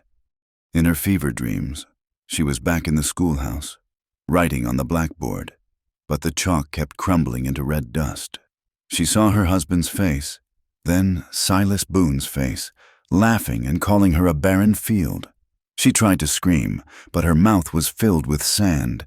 Then the sand would turn to water, cool, sweet water trickling past her cracked lips. "Drink," a voice would command. It was a low voice, rough like grinding stones, yet gentle. She would swallow, and the darkness would recede a fraction. Taji Nez did not leave her side. The warrior who had ridden into machine gun fire without blinking now sat cross-legged on the dirt floor of the healing hogan, his own wounded shoulder bound in fresh linen. He had traded his rifle for a gourd of water and a wet cloth. It was a strange and quiet reversal. Weeks ago, she had been the one tending to his scrapes, teaching him English words, trying to prove her worth through labor. Now, she was helpless, stripped of all agency, reduced to the fragile beat of her own heart, and he was the guardian. He wiped the soot from her forehead with a tenderness that confused the other men of the tribe. He sang to her low, rhythmic chants that spoke of the mountain, the lightning, and the spider woman who wove the universe together. He was calling her spirit back, anchoring her to the earth with his voice. Outside the hogan, the camp was alive with murmurs. The explosion had been seen and felt for miles. The immediate threat was gone, but the fear remained. The white woman brought the fire. A man named Hosteen drifted near the entrance, his voice hushed but sharp. "Look at the canyon. It is scarred. She did this. The canyon stands." Kiyazi's voice snapped from her place by the fire. The matriarch looked older since the battle. The stress had deepened the canyons in her own face. If she had not moved the cart, the canyon would be gone. The spirits would have no home. Do not curse the hand that pulled you from the fire just because it is scorched. "She is Bilagana," the man argued. "She belongs to the town.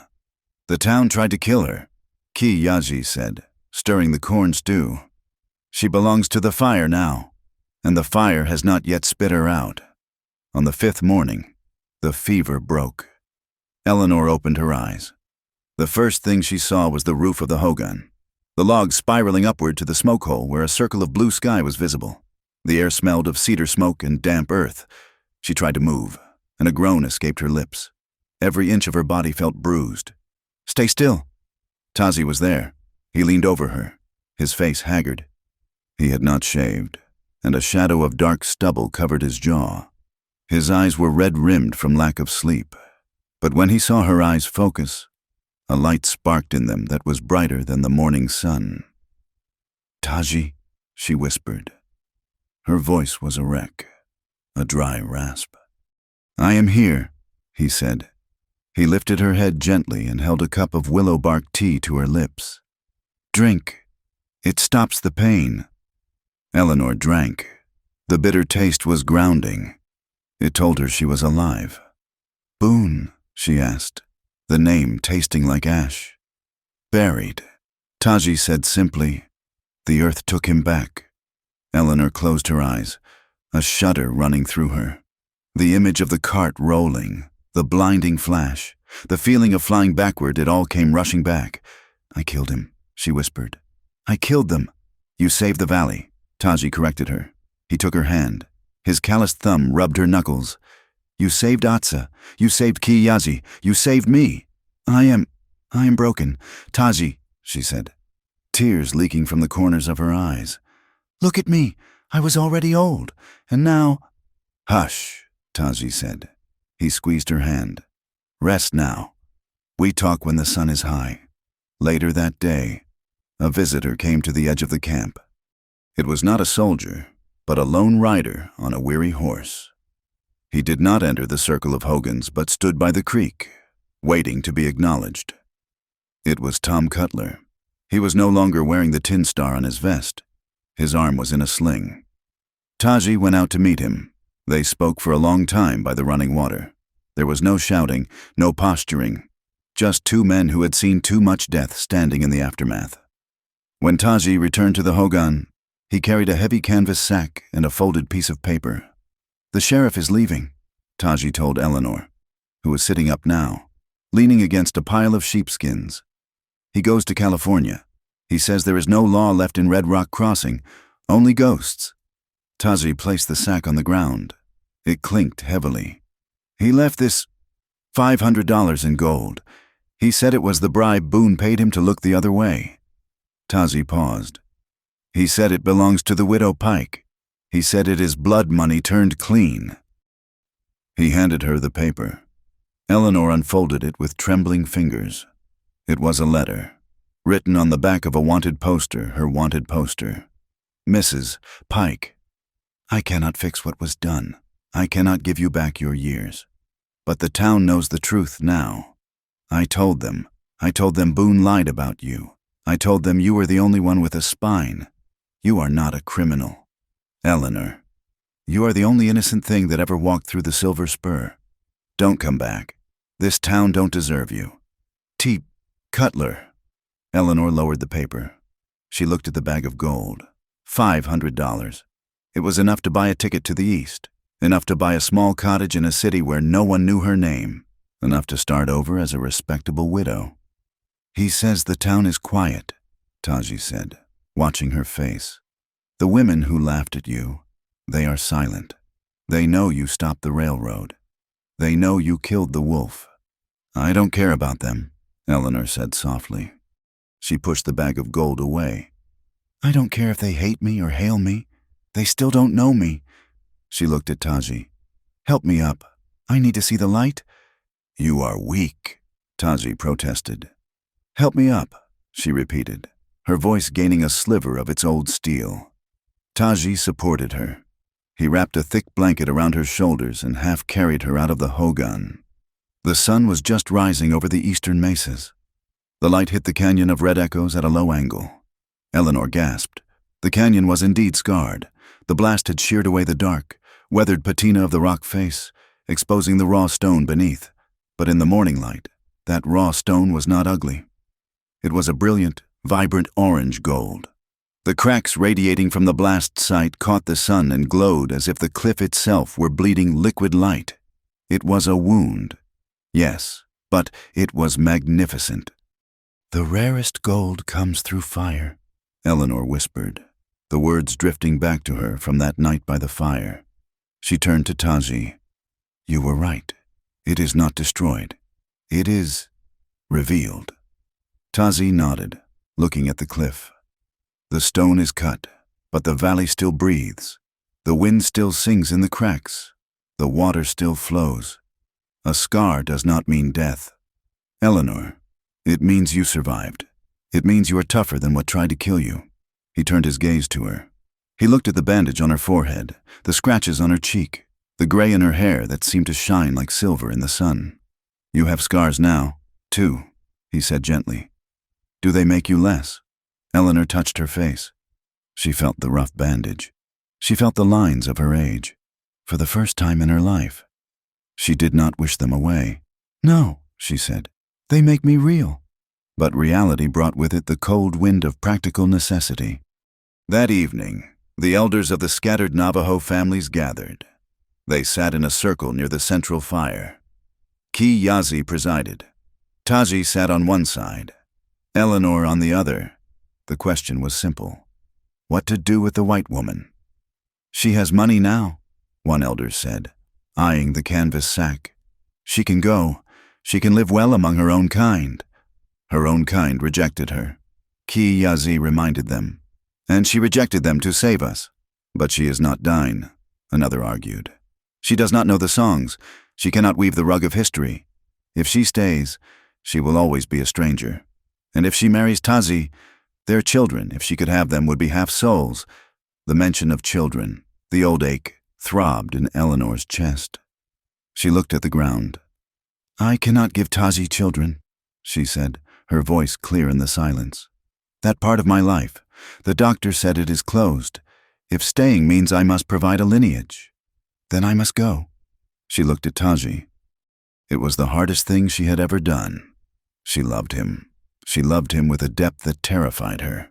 But she would not be the stone that stopped his river from flowing. I will take the money, Eleanor said, her voice breaking. I will go. You should find a wife who can give you sons. Taji, someone young, someone whole. Taji stood up. The movement was sudden, angry. He stepped into the center of the circle, standing between Eleanor and the elders. Whole, he demanded. He pointed to the canyon wall in the distance. Is the canyon not whole because it is broken? Is the warrior not whole because he bleeds? He turned to Eleanor, ignoring the elders. I did not choose you because I wanted a broodmare, Taji said, his voice ringing with passion. I did not choose you because I wanted a servant. I chose you because you are the only one who runs toward the dynamite. He knelt before her, oblivious to the eyes of his people. I cannot choose for the tribe, Taji said. If they say you must go, then I cannot stop them. He paused, looking deep into her eyes. But I can choose my life. If you go, I go. We will live in the Badlands. We will live on the edge of the world. I would rather live in a cave with you than in a palace with a woman who does not know the smell of smoke. A silence stretched across the circle. The declaration was absolute. He was offering to exile himself for her. Eleanor wept, not from sadness, but from the overwhelming weight of being valued. Ki Yaze struck her staff against the ground. Thud. The warrior speaks with the tongue of a fool, the old woman said, though her eyes were twinkling with a strange, fierce pride. But he speaks true. She looked at Eleanor. We do not need more children as much as we need teachers. Ki Yazi said, the world is changing. The iron snake is dead today, but another will come tomorrow. Our children need to know how to read the white man's paper so they are not cheated. They need to know how to speak the white man's tongue so they can fight with words when guns fail. Ki Yazi pointed a gnarled finger at Eleanor. You were a teacher. Be a teacher again. Not a white woman teaching us to be white, but a woman of the valley teaching us how to survive the storm.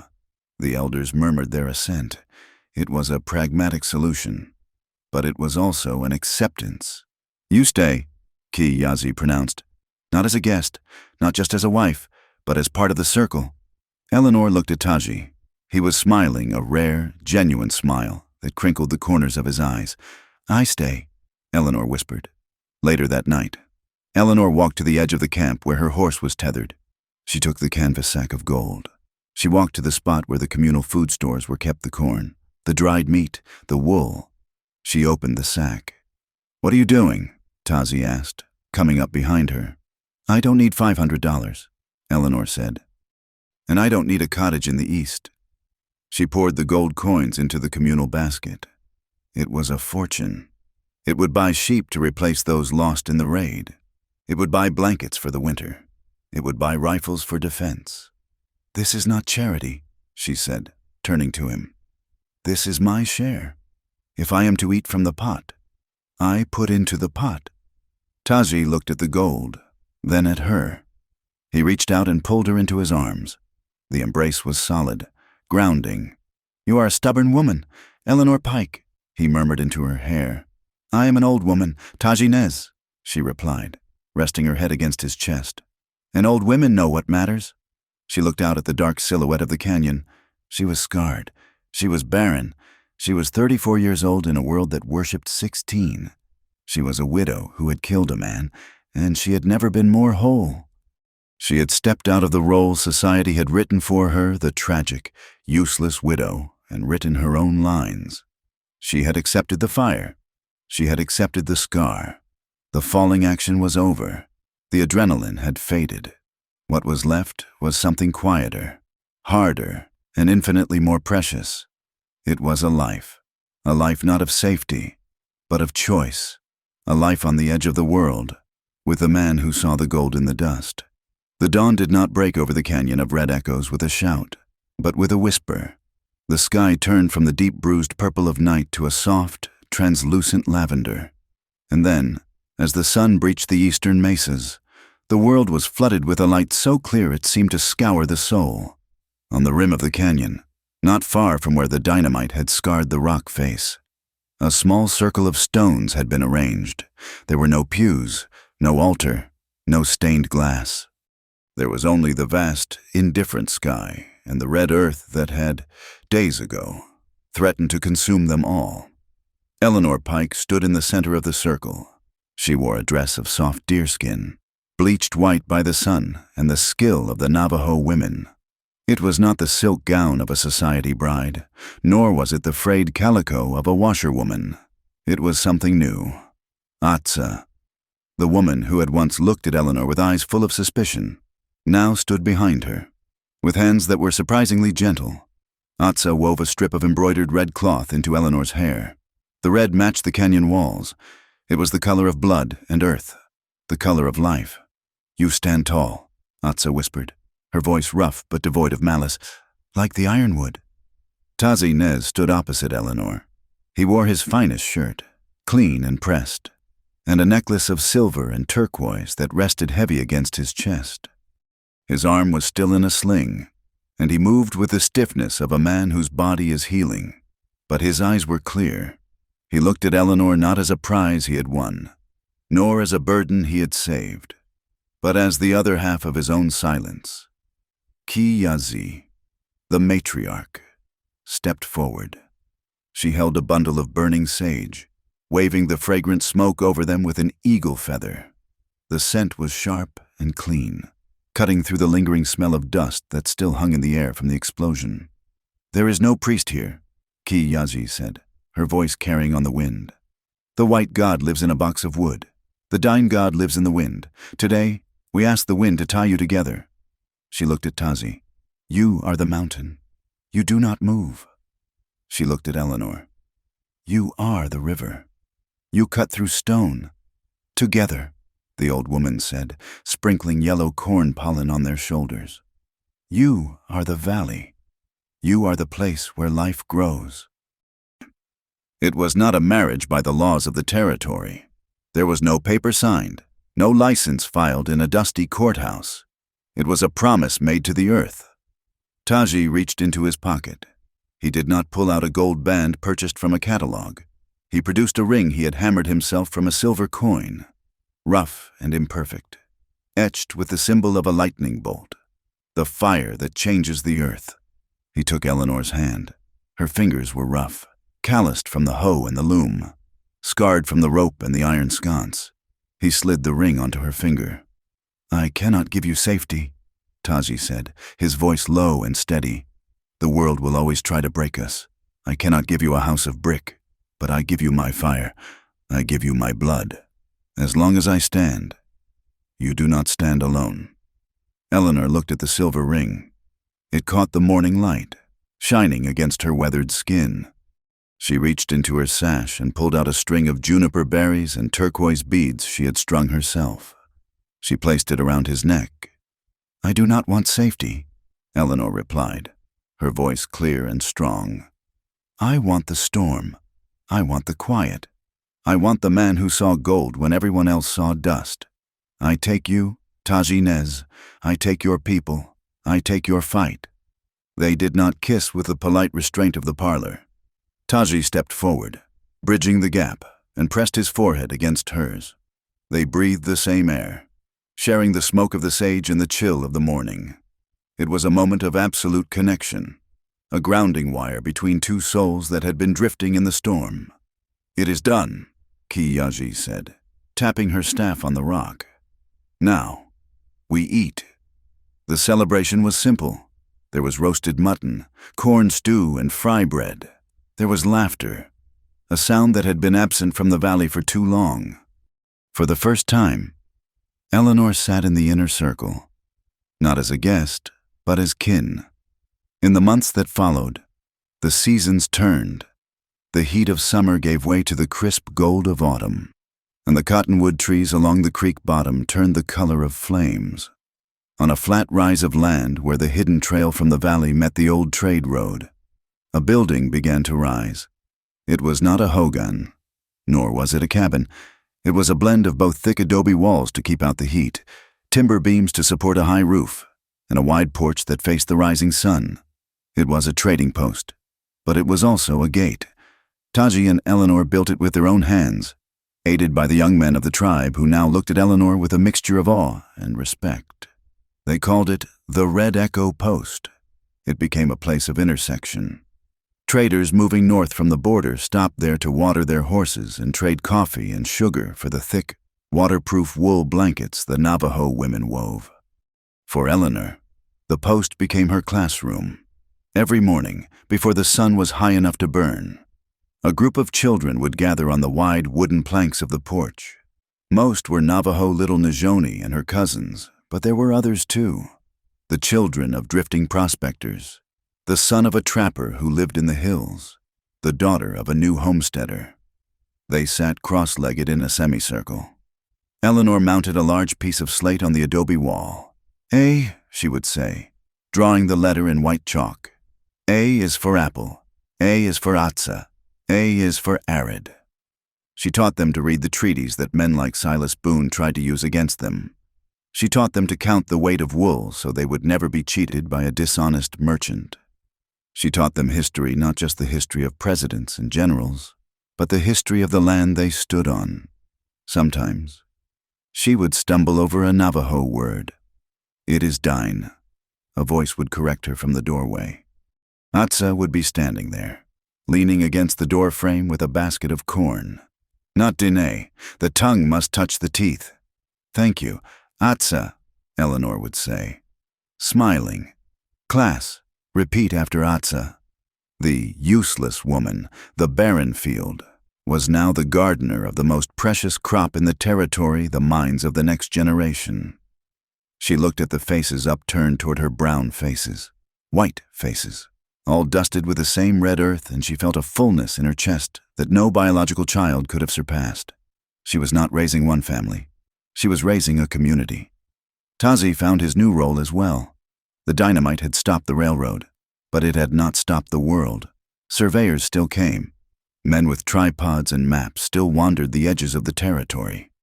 Tazi did not shoot them. He rode out to meet them. He would sit on his horse, his Winchester in its scabbard but clearly visible, and he would speak to them in their own language. "This way is closed," he would say, pointing to the canyon. "The rock here is unstable.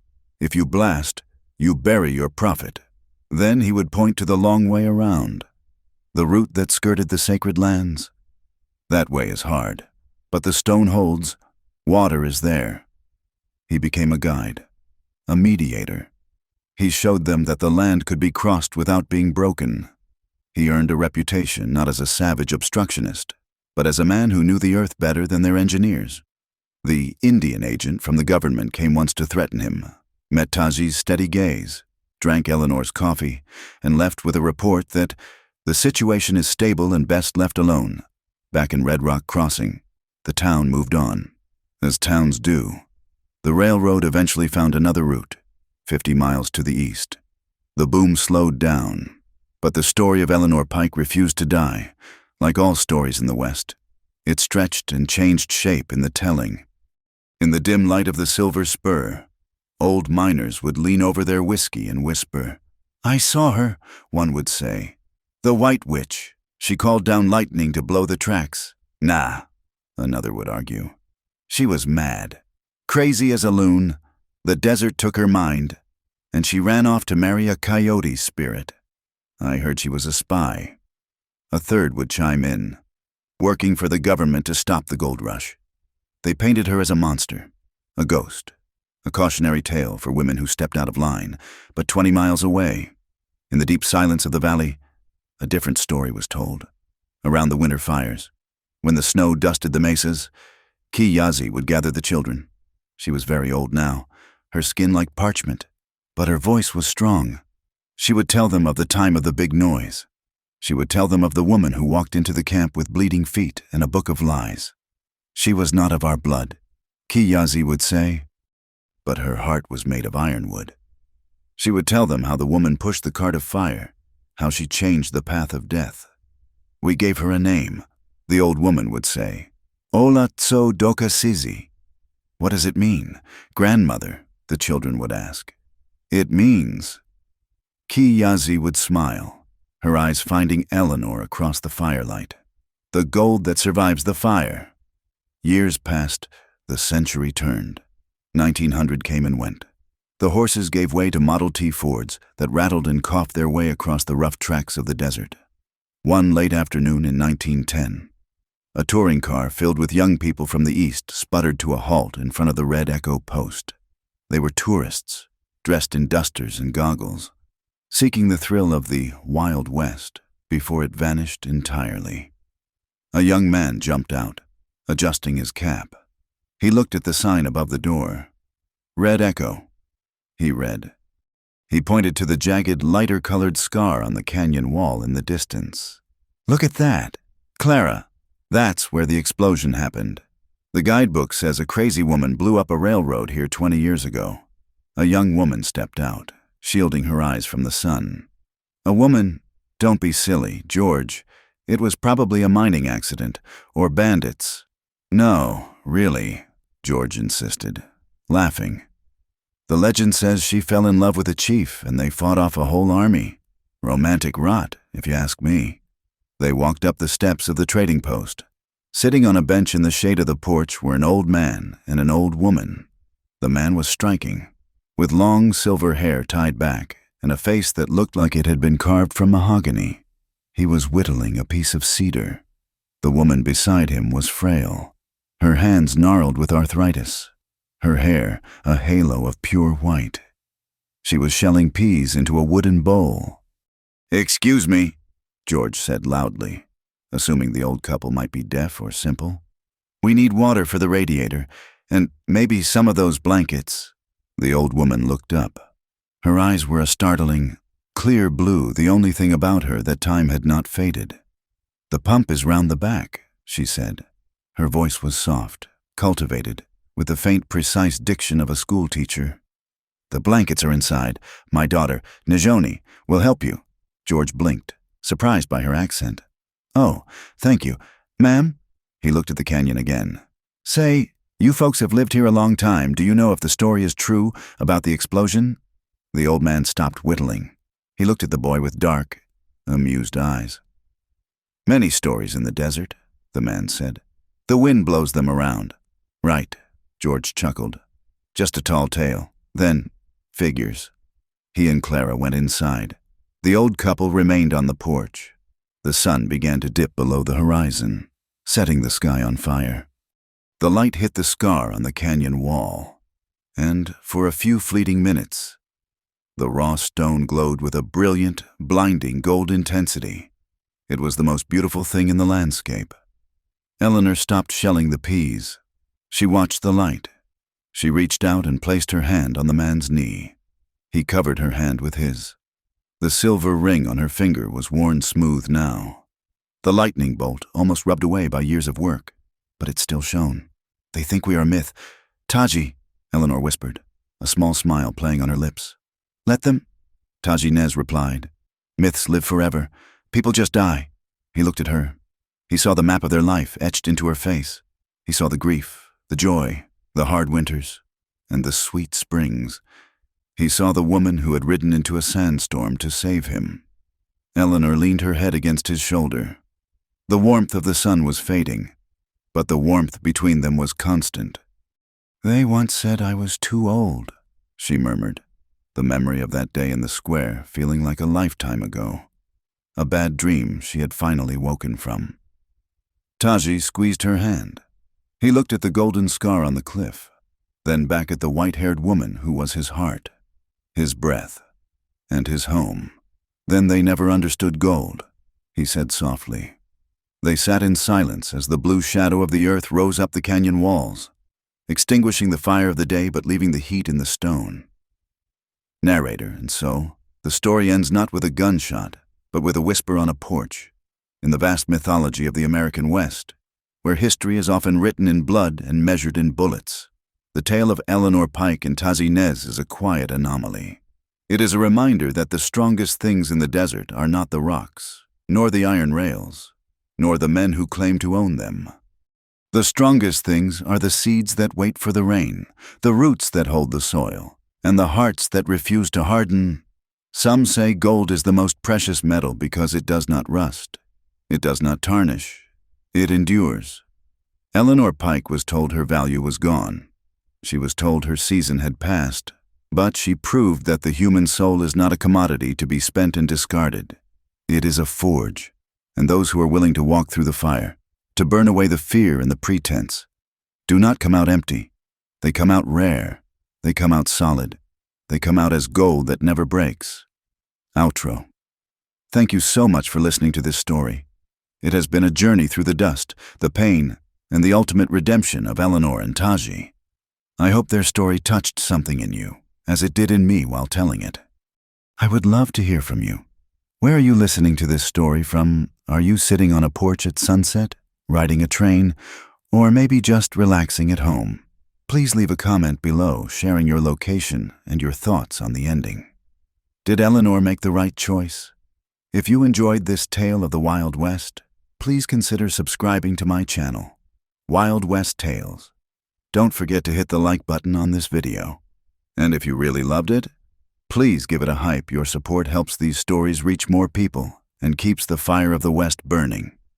Thank you. And until the next campfire,